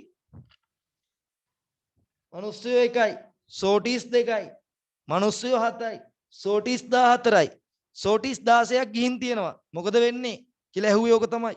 මොකද වෙන්නේ? සෝටිස් 16ම ඉවර වෙනවද නෑ? සෝටිස් දෙකක් ඉතුරු වෙනව නේද? එතකොට ඔයා මෙතන 1.6ක් දැම්මොත් මොකද වෙන්නේ? ඕන ගාන විතරයි ගන්නෙ. මිනිස්සු ආගේ නෙමෙයි. දැන් පඩිය දුන්නාම පඩියට අමතරව පගාවේ එහෙම ගන්නෑ මේ මූලද්‍රව්‍ය. හරි? දේශපාලඥයෝ ඒ වගේ නෙමෙයි. පඩියක් ගන්නවා එහෙම ගන්නවා කොමිස් ගන්නවා එහෙම කරන්නේ. හොරා කන්නේ. මේ ගත්තේ 0.7යි නම් තියෙන්නේ 0.7යි නම් ඌට ඕනේ 1.4 නම් ඊට වඩා ඔයා ලෝකෙම තියෙන ඒවා ගිහිල්ලා මෙතන දැම්මත් ඉතුරුව එපා. අන්න නියම ජෙනුයින් විදියට තමයි ප්‍රතික්‍රියාව වෙන්නේ. හරි? තක්කඩිකම් කරන්නේ නැහැ මේවා. හොරා කන්නේ.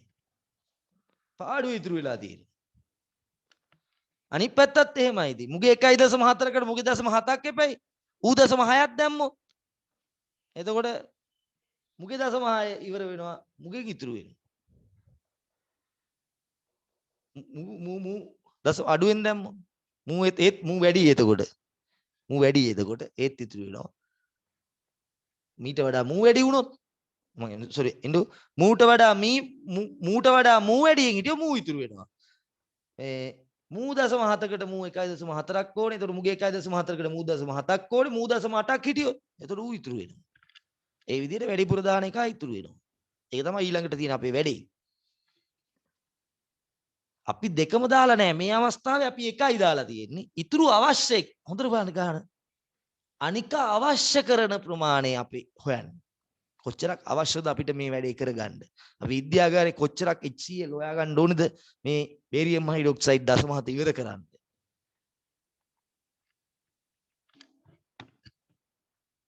හොඳයි ප්‍රශ්න අහන්න. හැබැයි දැඩි අවධානයෙන් අහන් ඉන්න ඕනේ. අර මම දීපු ලේසි ටෙක්නික් එක අරන් නැහනේ.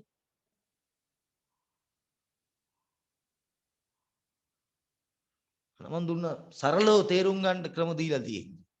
මාව ෆලෝ කරොත් I think අමාරු වෙන්නේ නැහැ.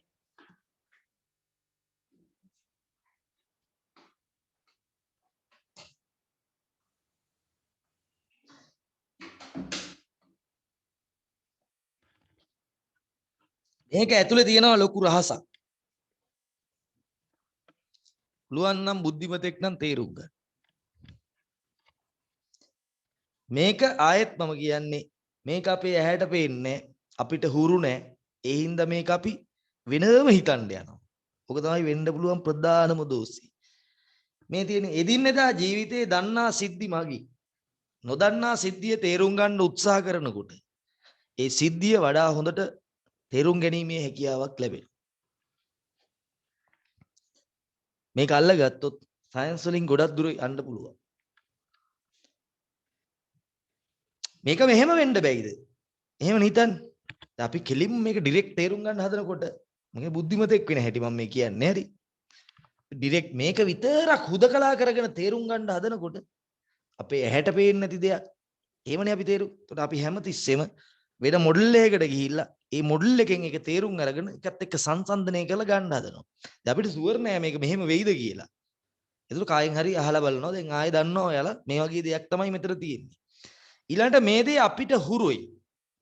මිනිස්සයා කියපුවම ඔයාලා ට්‍රක් ගාලා මිනිස්සු මතක් වෙනවා, සෝටිස් කියවම සෝටිස් මතක් වෙනවා, තේක කියවම තේක දැනෙනවනේ. මේක දැනෙන්නේ.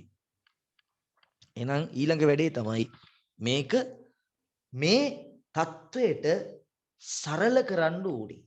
මේ උදාහරණය කියනකොට සමහර අය අවධානය යොමු කරන්නත් නැතුව ඇති. මොකද එහා පැත්තේ ඉන්නේ මම දන්නවා. මොකද මේ පෙර අත්දැකීමෙන් මම කියන්නේ. සමහර අයට hina යන්නත් ඇති. හරි? නමුත් මේක තමයි මේකේ තියෙන දේ. මේ தത്വයට ඔයාට කොච්චරක් මේක සරලද කොච්චරක් ගොම්පාට් එකක්ද ඒ தത്വෙට මේක ගේන්න.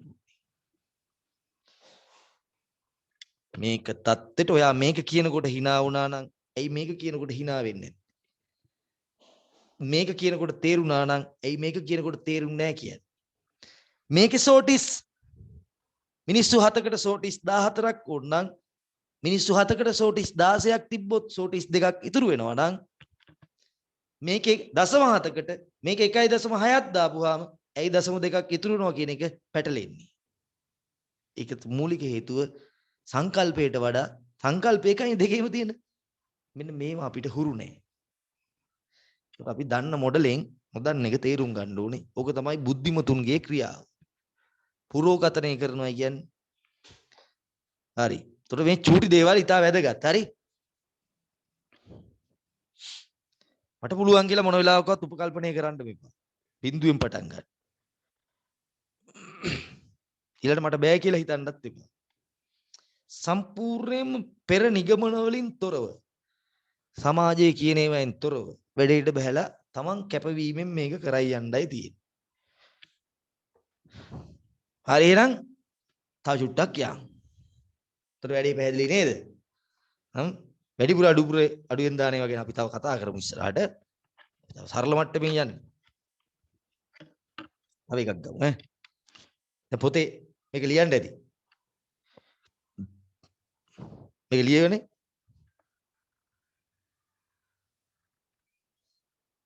මේක ලියනකන් හිටියෝ. අරකට ඕන පැන්සලෙන් පොඩ්ඩක් පැත්තකින් දාගන්න. එහෙමයි.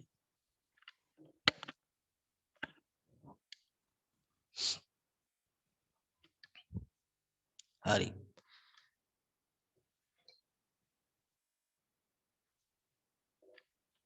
දැන් හවස් වෙනකොට කොහොම හරි මහන්සි වෙලා මේ ටික කරගන්න ඕනේ. හවස එනකොට ඔක්සිකරණ අංකය හොඳට බලාගෙන එන්න ඕනේ. කවුරු හරි ඒක කරනකොට හිටියේ නැත්නම් යාළුවෙක්ගෙන් නෝට් එක ඉල්ලගෙන හරි පොඩ්ඩක් බලන් එන්න ඕනේ. තව අලුත් වර්ගයේ ප්‍රතික්‍රියා කීපයක් පිළිබඳව තමයි අපි එතකොට කතා කරන්නේ.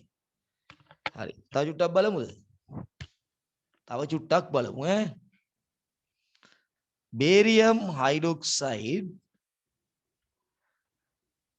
ප්‍රතික්‍රියා කරනවා පොස්පරික් අම්ලයත් එක්ක. පොස්පරික් අම්ලයත් එක්ක. හරිද? බේරියම් හයිඩ්‍රොක්සයිඩ් ප්‍රතික්‍රියා කරනවා පොස්පරික් අම්ලයත් එක්ක.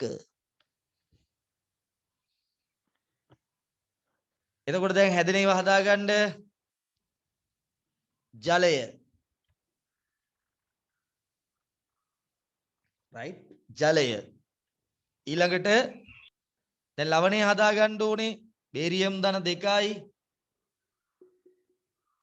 ෆොස්ෆේට් ඍණ 3යි. එතකොට මේ ගාන වේගෙන් හදන්නම් සමීකරණ එහෙම වේගෙන් ලියා ගැනීමේ හැකියාව තියෙන්න ඕනේ නේද? නැතුව මේ ගාන වේගවත් කරන්න බෑ කාටවත්. ඔයාට ගානන් හදන එක වේගවත් කරන්න දැන් ඔයා ප්‍රැක්ටිස් කරන්න ඕනේ. by practice. PO4 සමහර අය මන් දන්නවා මේක ගණන් ගන්නෑ. සමහර අය ගණන් අරගෙන කරනවා. එතකොට මට පන්තියට එනකොට හොයාගන්නත් පුළුවන් ඒක කවුද නැති එක කවුද කියලා. මේකයි මේ වෙනදා කරාටත් වඩා හිමින් කරන්නේ. ඒ හින්දා කැපවීමෙන් වැඩේ කරන්න ඕනේ. දැන් ඔය ඉන්නවා 2021 22 එහෙම එහා පැත්තලා හිචිචිකක ඉන්නේ උනුත් ඉන්නවා. ඒ වගේ කරගන්න එපා. මෙතන 2යි. sorry මෙතන වැළුවා 3යි. මෙතන 3ෙන් වැඩි කරා. මෙතන දෙකෙන් වැඩි කරා 6යි 6යි 12යි මෙතන 6ෙන් වැඩි කරා. හරි. දැන් ස්ටොයිකියෝමිතිය ලියාගමු ඈ. වෙන පාඩකින් මෙයා 3ට මෙයා 2ට මෙයා 1යි මෙයා 6යි. මගේ පළවෙනි ප්‍රශ්නේ. හරිද? පළවෙනි ප්‍රශ්නේ මම අහන්නේ බේරියම් හයිඩ්‍රොක්සයිඩ්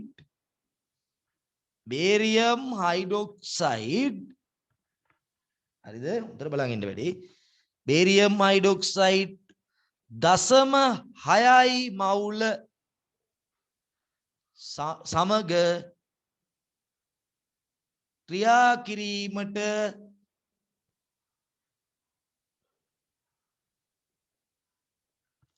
අවශ්‍ය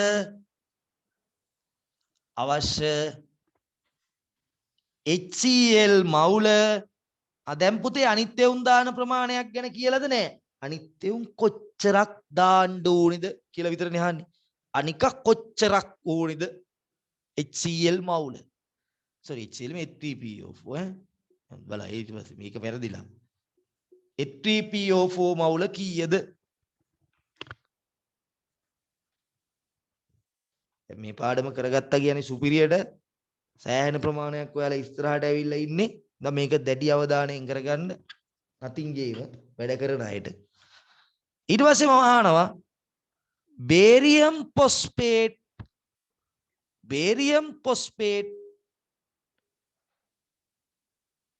මවුල කීයක් H3PO4 අවශ්‍ය මවුල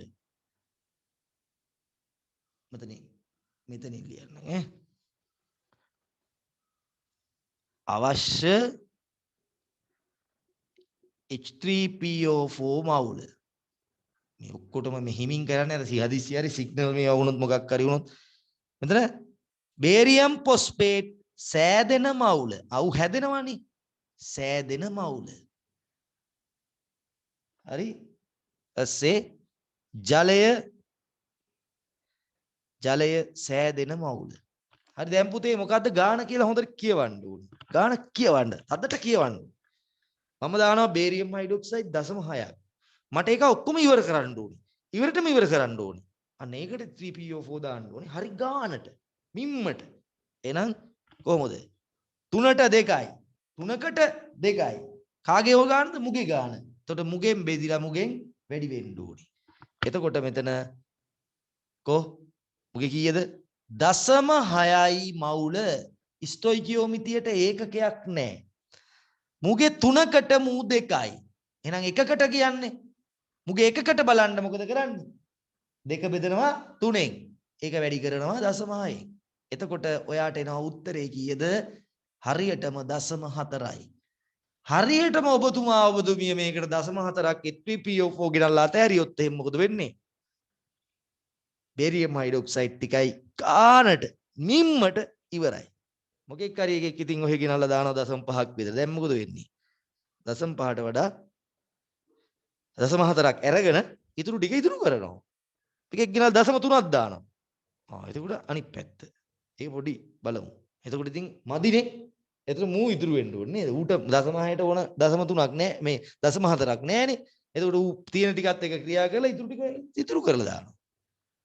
දැන් වෙසක් කූඩුව දාන්න සවුකොල ගෙනාවා නම් වෙසක් කූඩු ටිකේ අලවන්න සවුකොල 50ක් ඕන නම් තාත්තා සවුකොල 40යි නම් ගෙනත් දුන්නේ. දැන් මොකද වෙන්නේ? 6යි ගෙනත් දෙන්න පාටකුත් නැත්තම් පුළුවන් ටිකෙන් අලවලා වෙසක් කූඩු ඉතුරු වෙනවා. තාත්තා එහෙම කරන්නේ නැහනේ. සවුකොල 52ක් විතර ගෙනත් දෙනවා. දැන් සවුකොල ඉතුරු වෙනවා. වෙසක් කූඩු ටික ඇලවෙනවා. හදිස්සි හරි සවුකොල මදි වුණොත් වෙසක් කූඩු ඉතුරු වෙනවා. ඔක තමයි කතාව. සෑදෙන මවුල 3ට එකක් හැදෙනවා. එහෙනම් එකකට 3ෙන් එකක් හැදෙනවා. එහෙනම් 0.6ට 0.6ට ඌ 0.2ක් හැදෙනවා. ඒව එහෙම වැඩිපුර හැදෙන්න අඩු වෙන්නේ නැහැ. ඉතින් මේ දෙන්නගෙන් තමයි අරක තීරණය වෙන්නේ. ජලය 0.6ට 3ට හැදෙනවා 6ක්. එකකට 6 බෙදීම ඒ කියන්නේ එකකට 2ක් හැදෙනවා. එතකොට 0.6න් වැඩි කරපුවාම 1.2යි මවුල හැදෙනවා. දෙකම දැම්මේ නෑ. අනික ඕන ගණන් අනිත් උන්ගේ හැදෙන්න බලාපොරොත්තු වෙන ගණන් තමයි ඔය. මූට අනුව. හරි. ආ. ලියමු. හොඳට මේ අද අවශ්‍ය තාම දැම්මේ නෑ. අවශ්‍ය ප්‍රමාණය. අවශ්‍ය ප්‍රමාණය. සෑදෙන ප්‍රමාණය. සෑදෙන ප්‍රමාණ නම් ප්‍රතික්‍රියා වෙන ප්‍රමාණ වලින් තමයි තීරණය වෙන්නේ.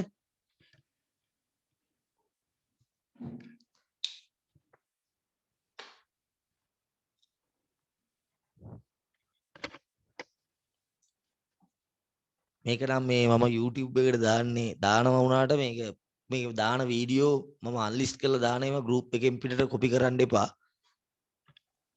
මට ආවේනික ක්‍රමයකට තමයි මම මේ උගන්වන්නේ. ප්‍රසිද්ධ වෙන්න මට කිසිම අවශ්‍යතාවයක් නැහැ.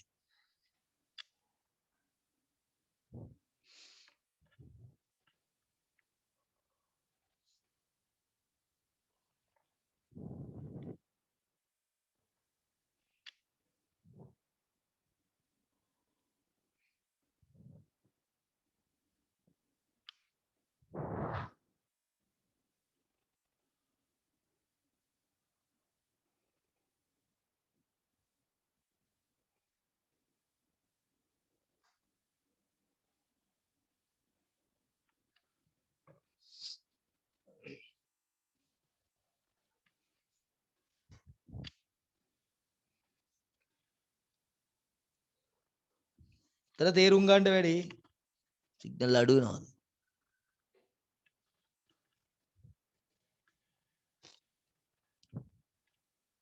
සම්පූර්ණ අවධානය පන්තියටත් වඩා දෙන්න ඕනේ.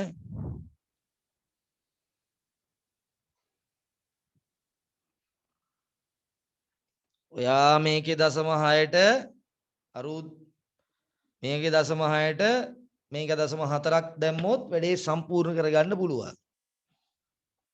හරි. දැන් හොඳට බලන්න මම ඔයාලා දැන් අපිට ඇත්තටම මේ 0.6 ගන්න වෙන්නේ කොහෙන්ද පුතේ? එක්ක බෝතලයකින් හැබැයි ගොඩක් අම්ල එහෙම තියෙන්නේ කොහොමද? ද්‍රාවණ තත්ත්වයනේ. එහෙනම් විද්‍යාගාරයේ අපි ගොඩක් දේවල් තියාගෙන ඉන්නේ ද්‍රාවණ වලනේ. අන්න. එහෙනම් එතන තියෙනවානේ සාන්ද්‍රණය. ඔන්න දැන් අපි ඉගෙන ගත්ත සාන්ද්‍රණයයි ප්‍රැක්ටිකල් පැත්ත මේකට සම්බන්ධ කරගන්න. හරි. දැන් වැඩි ඉතුරු වෙන කතාව පොඩ්ඩක් ඒ වැඩිපුර දාන කතන්දර පොඩ්ඩක් පැත්තකින් තියමුකෝ දැන්ට. දන්නවා දැන්. ඒක ගන්න නැතුව පටල ගන්න එපා. හරි. දැන් අපි කරන්න හදන්නේ ද්‍රාවණයකුත් මේකට සම්බන්ධ කරගන්න. මොකද අපි විද්‍යාගාරයේ ගනුදෙනු ගොඩක් කරන්නේ මොනවෙන්ද? ද්‍රාවණ වලින්. එහෙනම් ලස්සන්ට මේක යන හැටි. හරි. ඉවර ඇති කියලා මං හිතනවා. මේකම ගන්නම්. උතර බෙදෙන පොඩි තන් 0.4ට වැඩියෙන් දැම්මට වැඩක් නැහැ. 0.4ට අඩුවෙන් දැම්මොත් එතකොට මේක අනිත් පැත්ත ගහන්න බෑ නේද? මූ ඉන්න ගානට අරු ඉන්න ගානක් තියෙනවා සෙට් වෙන්න ඕන ප්‍රමාණ තියෙනවා. අරු ඊට වඩා වැඩියෙන් දැම්මොත් වැඩක් නැහැ. අපිට වැඩක් නැහැ. වැඩිපුර තියෙනවා වැඩක් නැහැ. ඒකනේ කියන්නේ. මේ ගසේ බොහෝ කිරි ගොඩක් ඇති. කිරි දෙකක් ඇති. එහෙම කියන්නේ. ඊ ගාන තිබ්බනම් අපිට ඇති. අපිට වැඩියෙන් වැඩක් නැහැ. අනිත් පැත්තට ඕන ගාන දුන්නේ නැත්තම් මදි. එතකොට ඉතුරු වෙන්නේ ඌ අරු ඉතුරු වෙනවද? නෑ නෑ. එතකොට මූ ඉතුරු වෙන්නේ. අරු ඉවර වෙන්නේ. කතන්දරේ අරක මේ පැත්තේ බෝඩ් එකේ කරපුයි. එතන තේරුම් ගන්න නැත්තම් මෙච්චර කියන්නේ නෑ මේක. හරි. ඊළඟ කොටසට යනවා ඈ. හරි. මේ ටික මම තියන්නම්. උඩ ගාන මම වෙනස් කරනවා පොඩ්ඩක්. මල් ළඟ තියෙනවා විද්‍යාගාරයේ බේරියම් හයිඩ්‍රොක්සයිඩ් බෝතලයක්.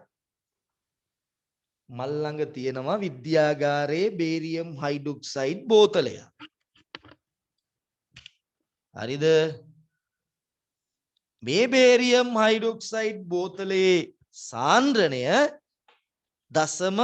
0.4යි ඝන ඩෙසිමීටරයට මවුල. සාන්ද්‍රණය කීයද? 0.4යි මවුල ඝන ඩෙසිමීටරයට. right?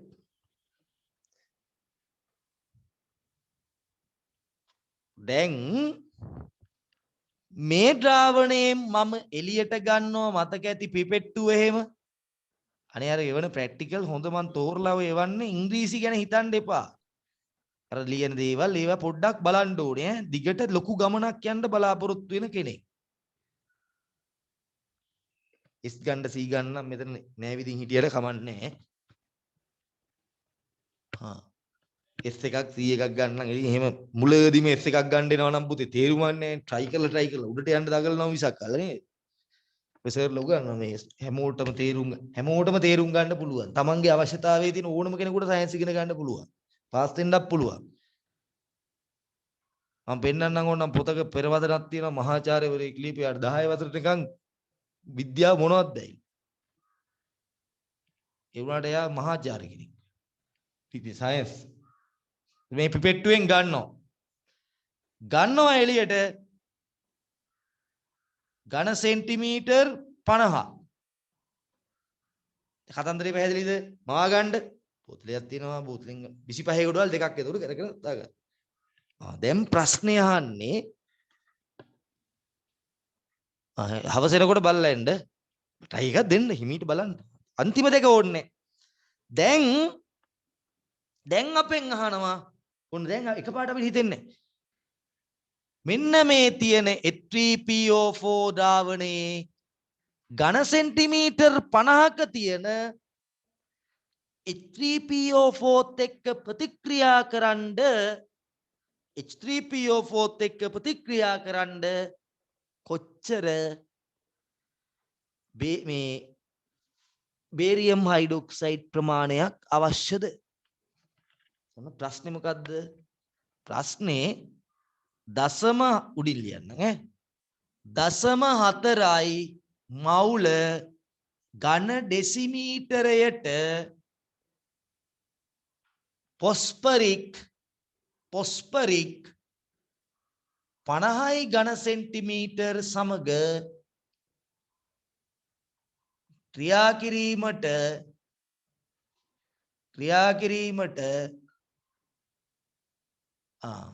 අවශ්‍ය H3PO4 මවුල. මොන පුතේ වැඩ ටික වෙන්න ඕන වැඩ ටික. මුලින්ම තුලිත සමීකරණේ ලියවෙන්න ඕනේ.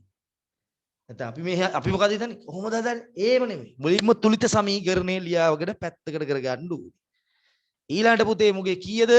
සාන්ද්‍රණය දන්නවා, පරිමාව දන්නවා. දැන් දීලා තියනවද මවුල? නැහැ. අවශ්‍ය H3PO4 මවුල. මෙතන මේ අවශ්‍ය කියලා එක තිබ්බනම් අවශ්‍ය වූ හරි. දැන් එතකොට මේක අනිත් පැත්ත නේද? sorry. මේක බේරියම් හයිඩ්‍රොක්සයිඩ් කියලා ගන්නම් ඈ. බේරියම් හයිඩ්‍රොක්සයිඩ් කියලා ගන්නම්. මේකත් බේරියම් හයිඩ්‍රොක්සයිඩ්. දැන් එතකොට මුලින්ම තුලිත සමීකරණය ලියාගත්තා. තුලිත සමීකරණය ලියාගත්තාම දැන් අඩේ දැන් මුගේ මවුල 3කට මුගේ මවුල 2ක් ඕනේ. නෑනේ මවුල. මවුල හොයන්න තමයි පුතේ දැන් මේ සාන්ද්‍රණයයි පරිමාවයි දීලා තියෙන්නේ. එහෙනම් අපි ඉස්සරෝම කරන්න ඕනේ අපි දන්න චරිතය අරගෙන ඒ චරිතේ මවුල ගාන හොයාගන්න ඕනේ. කවුද මෙතන චරිතය? Barium hydroxide. ඌ තමයි මේන් කැරක්ටර් එක. ඌ මත තමයි මේ ගාන දුවන්නේ. එහෙනම් මුල්ම වැඩේ තමයි ඉස්සල්ලා ඩිරෙක්ට් මවුල ගාන දුන්නා. දැන් වක්‍රයෙන් මවුල ගාන දීලා තියෙනවා. එහෙනම් මුල්ම වැඩේ තමයි තියෙන සමීකරණය තුලිත කරගත්තට පස්සේ මූගේ සාන්ද්‍රණයයි මුගේ පරිමාවයි දන්නවා කියන්නේ පුතේ උගේ මවුල ගාන හොයන්න පුළුවන්. එහෙනම් බේරියම් හයිඩ්‍රොක්සයිඩ් මවුල කොච්චරක් තියෙනවද? මොකක්ද දාන්නේ? C සමානයි n බෙදීම v n සමානයි cv කියන තත්ත්වය දාලා ගත්තාම සාන්ද්‍රණය 0.4යි මවුල ඝන ඩෙසිමීටරයට පරිමාව දානවා ඝන ඩෙසිමීටර් වලට හරවලා. එතකොට මෙතන එනවා 50 වරක් 4 එහෙමයි වැඩි කරන්නේ. 50 වරක් 4 200යි දශම දිටක් තිබ්බා 20යි 1000 උඩට ගියා 10 ඍණ 3යි 20 වැඩි කිරීම 10 ඍණ 3යි. එහෙනම් මේ ක්‍රියාවලියේදී සම්පූර්ණයෙන් ක්‍රියාත්මක වෙනවා බේරියම් හයිඩ්‍රොක්සයිඩ් 20 වැඩි කිරීම 10 ඍණ 3ක්. 20 වැඩි කිරීම 10 ඍණ 3ක්. ඒක ඉතුරු නෑ ඌව ඉවරටම ඉවර කරන්න ඕනේ. එහෙනම් ඒ වගේ 3ට 2යි 3ට 2යි. එහෙනම් අවශ්‍ය H3PO4 මවුල ගාන 3ට 2යි නම් 20 වැඩි කිරීම 10 ඍණ 3කට සුළු කර ගන්න පුළුවන් නේ 40 බෙදීම 3යි 40 වැඩි කිරීම 10 ඍණ 3 බෙදීම 3යි මවුල ඔන්න ඔය විදියට ඔක තව ටිකක් එහාට ගියපුවාම මොකද වෙන්නේ H3PO4 ද්‍රාවණයේ සාන්ද්‍රණය දීලා උගෙන් ඕන පරිමාව. ඉතින් මේ මවුල ගාන දන්නවනම් පුතේ මවුල ගාන ගන්න ඕන පරිමාව හොය. ඕන් ඔච්චර. දැන් H3PO4 තියෙන්නේ යම් කිසි ද්‍රාවණයකනේ. අන්න එතකොට අපිට දෙන උගේ සාන්ද්‍රණය. උගෙන් කොච්චර අපි දැනගන්න අමුගේ මවුල මුලින්ම හොයලා තමයි අර උගේ පරිමාව හොයන්න ඕනේ. බේරියම් ෆොස්ෆේට් මවුල කීයක් හැදෙනවද? 3ට 1යි. එහෙනම් 20 වැඩි කිරීම 10 ඍණ 3යි 3ෙන් 1යි. එතකොට මෙතන 20 බෙදීම 3 වැඩි කිරීම 10 ඍණ 3යි මවුල. දැන් මෙහෙම හිතමුකෝ. මේ H3PO4 ගන්න ඔයාට මේ ද්‍රාවණයක් තියෙන්නේ. ඔයාට බෑනේ මේක කිරලා ගේන්න. සාමාන්‍යයෙන් අපි විද්‍යාගාරේ එහෙම කරන්නේ නැහනේ. ඒතර ද්‍රාවණයකින් තමයි ගන්න ඕනේ. ඒතර ඒ ද්‍රාවණේ මවුල ගණන් ගහලා නැහනේ. ගහලා තියෙන්නේ සාන්ද්‍රණයනේ. හරි. ඒතර කොහොමද කරන්නේ? එහෙනම් මේ මවුල ගාන තියෙන පරිමාව හොයාගෙන ඒ පරිමාව මැනගෙන ගෙනලා තමයි පරිමාව ඇතුළේනේ තියෙන්නේ. මේ ද්‍රාවණය ඇතුළේනේ තියෙන්නේ. ඒක ගෙනලා තමයි දාන්නේ.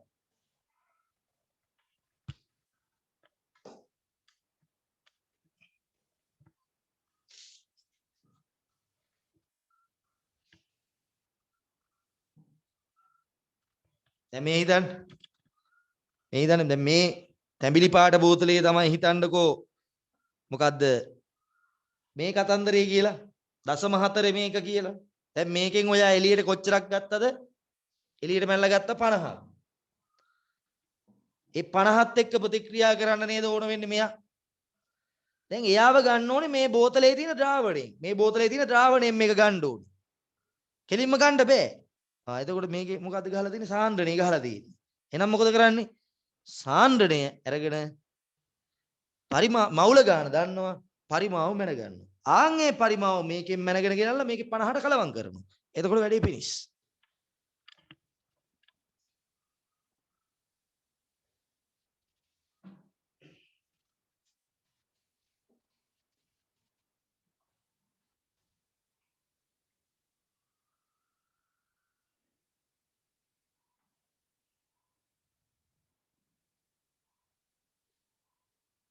බෝඩ් එක පැහැදිලි නැත්තේ කොතනද?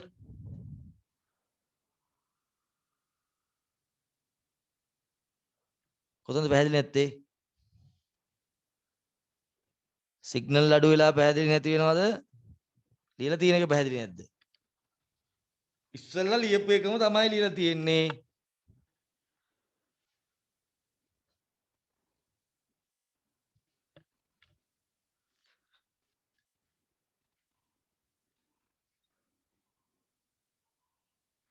ඔව් රෙකෝඩින් එක දාන්න. මේ සිග්නල් අවුල් ගියත් පැහැදිලි නැති වෙනවා. මේ ඉස්සෙල්ලා ලියපු එකමයි තියෙන්නේ. මේ මෙතන විතරයි වෙනස් උනේ. ඉතාව වැදගත් ඈ. හරිද ලියලා ඉවරද?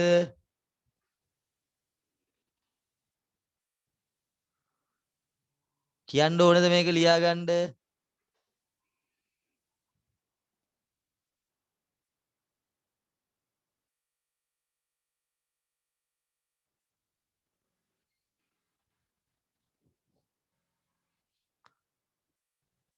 කොතනද පුතේ කියන්න කොහෙද පැහැදිලි නැත්තේ කියන්න ඕනද? මොකද්ද ලියලා තියෙන්නේ? 0.4යි ඝන ඩෙසිමීටරයට මවුල බේරියම් හයිඩ්‍රොක්සයිඩ් 50යි ඝන සෙන්ටිමීටර් සමග ක්‍රියා කිරීමට ප්‍රතික්‍රියාවලිය තුලිත කරගත්තා. මෙතන බේරියම් හයිඩ්‍රොක්සයිඩ් අවශ්‍ය H3PO4 මවුල ගාන අහනවා. අවශ්‍ය H3PO4 මවුල ගාන අහනවා. එතකොට පුතේ ඔයාට කෙලින්ම H3PO4 ගාන හොයන්න බෑ. කෙලින්ම H3PO4 ගාන හොයන්න බෑ. හරිද? එතකොට ඔයා දැනගන්න ඕනේ සාන්ද්‍රණයයි පරිමාවයි දීලා තියෙනවා. එතනින් කෙලින්ම බේරියම් හයිඩ්‍රොක්සයිඩ් මවුල ගාන ඉස්සලා හොයා ගන්න ඕනේ. මොකද බේරියම් හයිඩ්‍රොක්සයිඩ් මවුල ගාන නැතුව H3PO4 ගාන හොයන්න බෑ.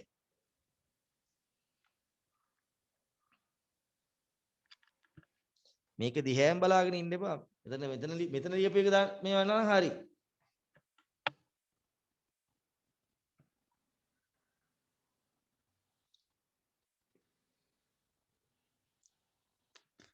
මේව ඔයාලා සුළු කරගන්න මේ. මේක තමයි වැඩේ. ඒකට දැන් ඔයා තේරුම් ගන්න ඉස්සෙල්ල එකේ දැන් එකේ වෙනස තේරුම් ගන්න ඕනේ. ඉස්සෙල්ල එකේ කෙලින්ම H3PO4 බේරියම් හයිඩ්‍රොක්සයිඩ් මවුල ගන්න දුන්නා. දැන් එහෙම නෙමෙයි දීලා තියෙන්නේ. මොකද්ද? ද්‍රාවණයේ සාන්ද්‍රණයයි පරිමාවයි තමයි දීලා තියෙන්නේ.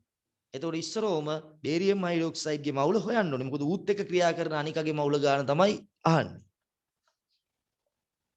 ගැටලුවක් තියෙනවා නම් අහන්න.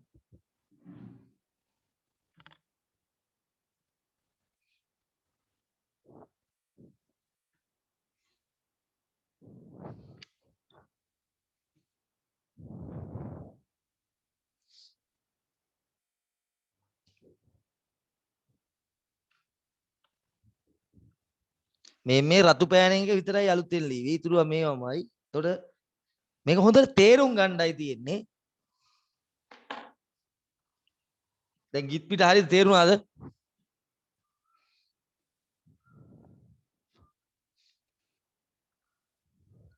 දැන් පෙවුනද මොනවද පැහැදිලි නැත්තේ?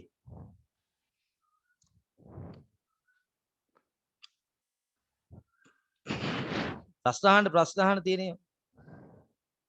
හරි ආය අකුරු ලස්සනට ලියන්නම්කෝ. අකුරු ලස්සනට ලියන්න කියම වෙලා යනවා නේද?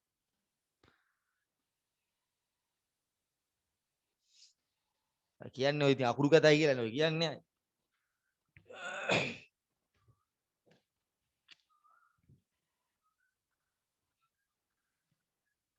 තව තියෙන්නේ බේරියම් හයිඩ්‍රොක්සයිඩ් මවුල හොයලා.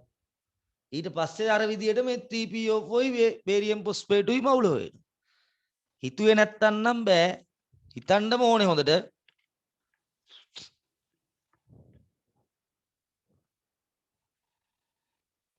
අර සමීකරණෙමයි තියෙන ඉස්සෙල්ලා ගානම පොඩි වෙනසක් කරේ.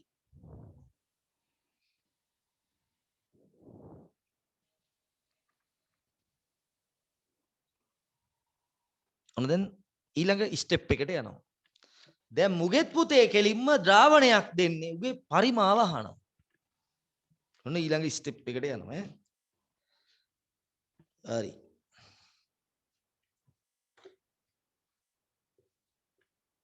ලියන්න මෙහෙම. ගාන ලියා ගන්නකො එතකොට හරි.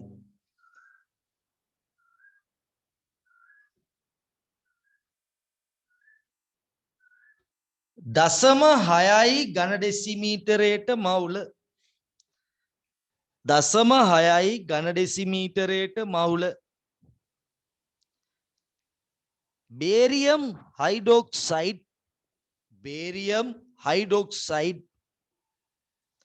ද්‍රාවණයකින්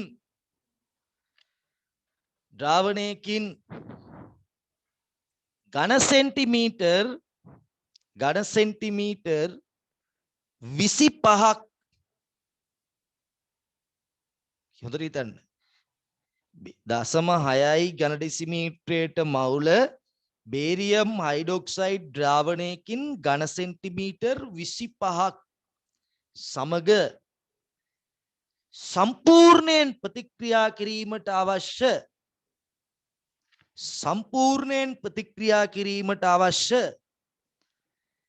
0.2යි ඝන ඩෙසිමීටරයට මවුල 0.2යි ඝන ඩෙසිමීටරයට මවුල හරි.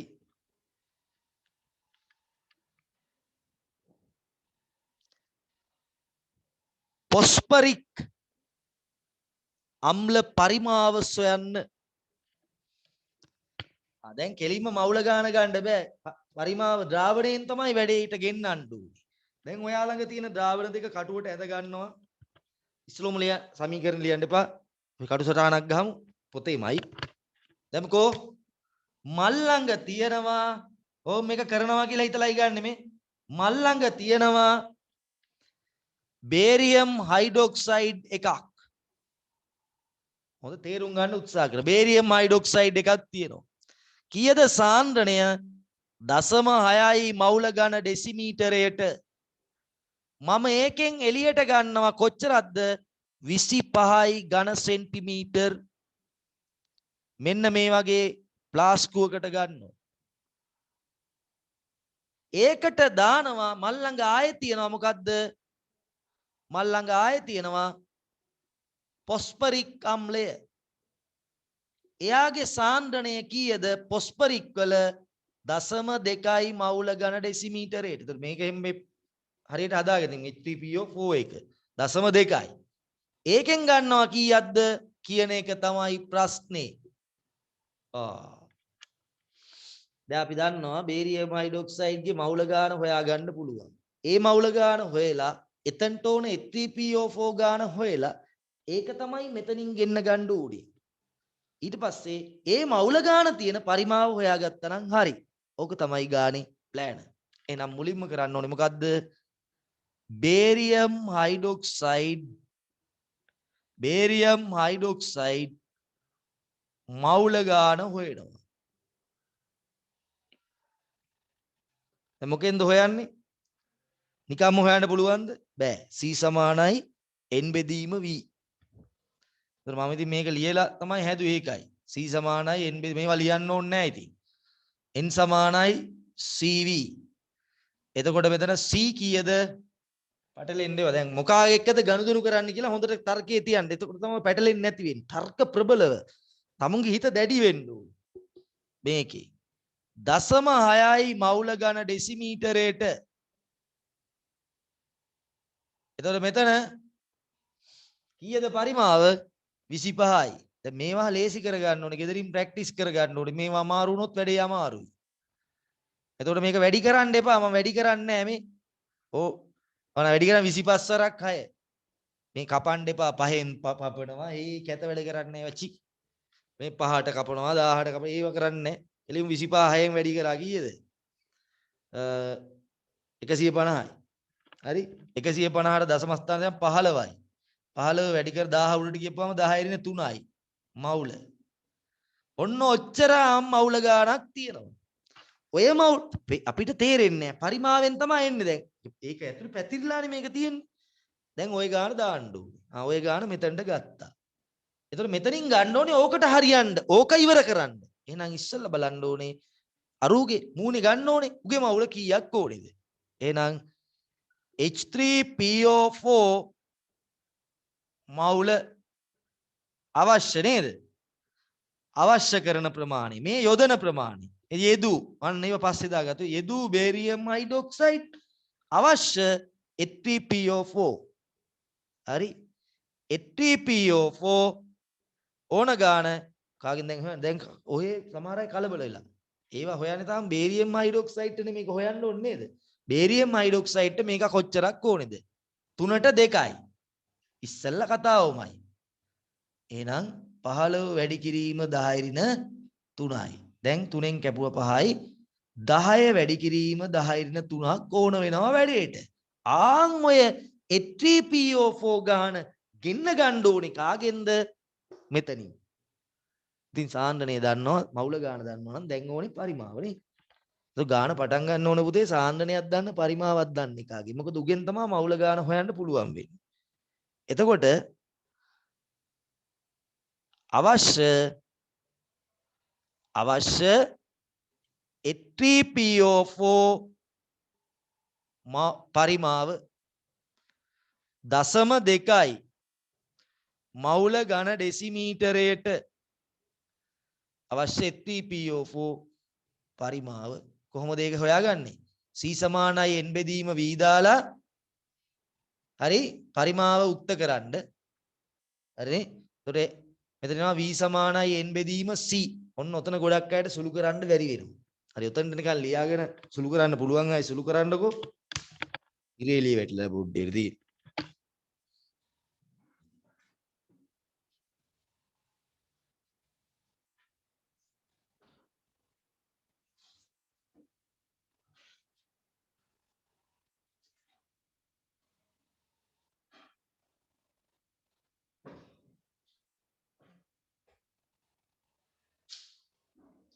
අටුසටහන ගැහුවා සුළු කරන්න පුළුවන් අය සුළු කරලා බලන්නකො උත්තරේ එන්නේ කීයද කියලා පොඩි වැරදීමක් වෙනවා උතන ඔයා.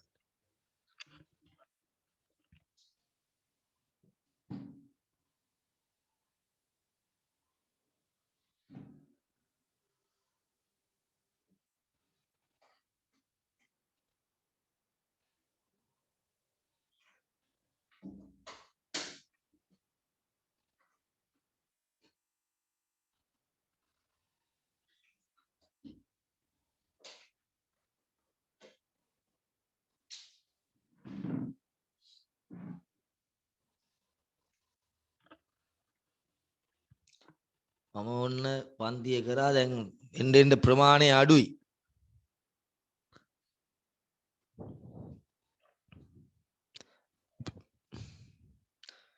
කමන්නේ ඉතින් උනන්දුවක් තියෙන කෙනා ඉන්නේ නේද? හිටපු අය ඉවර වෙනකම්ම මට මේකක් එවන්න මැසේජ් එකක් දාන්න ගෲප් එකට ඊළඟට රෙකෝඩ් එකත් ආයෙ බලන්න කමන්නේ දෙපාරක් තුන් පාරක් පොඩ්ඩක් අර zoom මේකවත් YouTube පැකේජ් එක දාගන්න. එතකොට data කැපෙනවා අඩුයිනේ. මේවා ඩවුන්ලෝඩ් කරගන්නත් පුළුවන්. ඔය මේ වීඩියෝ එක ඩවුන්ලෝඩ් කරගත්තත් කමන්නේ. හරි.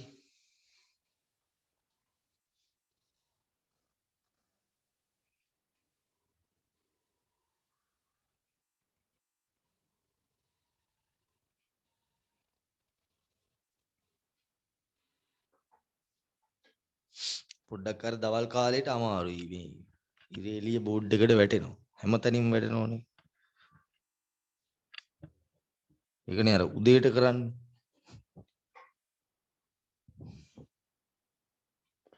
හරිද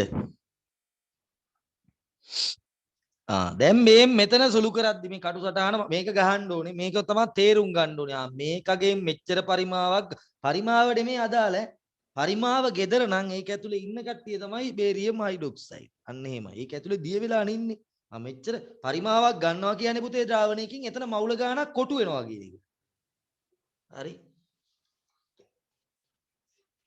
හරි එහෙනම් දැන් ඔයාලා c සමානයි n බෙදීම v දාලා v සමානයි n බෙදීම c කියලා ගත්තනේ නේද ඒ ගත්ත කෙනා දැන් බලන්නකෝ ඔන්න දැම්ම මවුල කීයද 10 වැඩි කිරීම 10 ඍණ 3යි දැන් එක එක සම්මජ්ජාති උපක්‍රම පාවිච්චි කරන සමහර අයට දැවුනෙත් නැහැ c 0.2යි මවුල ඝන ඩෙසිමීටරයටනේ මවුල වලට මවුල කැපුණානේ 10.2 බෙදුනහම 100 දෙකෙන් බෙදුවනම් හරිනේ 50යි වැඩි කිරීම 10 ඍණ 3යි උත්තරේ එන්නේ මොනවයින්ද පුතේ ඝන ඩෙසිමීටර් වලින් එන්නේ මේක ඝන සෙන්ටිමීටර් වලට හරවන්න නම් 1000න් වැඩි කරන්න ඕනේ එතකොට එනවා 50යි ඝන සෙන්ටිමීටර් නැතුව මෙතන නටුව නම් වැඩේ කපෝති බලන්න හරියට ආවද කියලා ඔන්න අන්තිමට වෙච්ච දේ බලන්න කොයිතරම් සරල තැනකින් පටන් අරන් දැන් අපි විද්‍යාගාරයේදී ද්‍රාවණ මිශ්‍ර කරන මට්ටමට ආවා. දැන් ඕක තමයි මූලික ටෙක්නික් එක. ඕක තමයි එහෙට මෙහෙට කර කර ගණන් දෙන්නේ. කලබල වෙන්න බෑ, පටල ගන්න බෑ. හරි?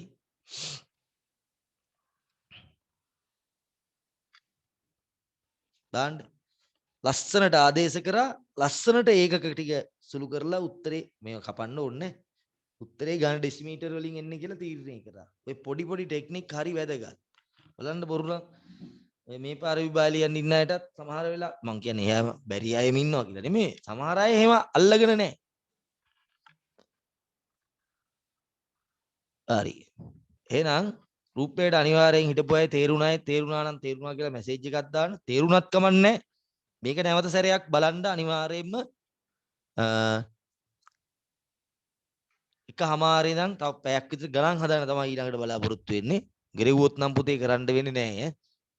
අයියෙන් වහින්න වගේ ගත්තොත් කරන්න වෙන්නේ නැහැ. නැත්තම් බොහෝ විට එකමාරට තියෙනවා.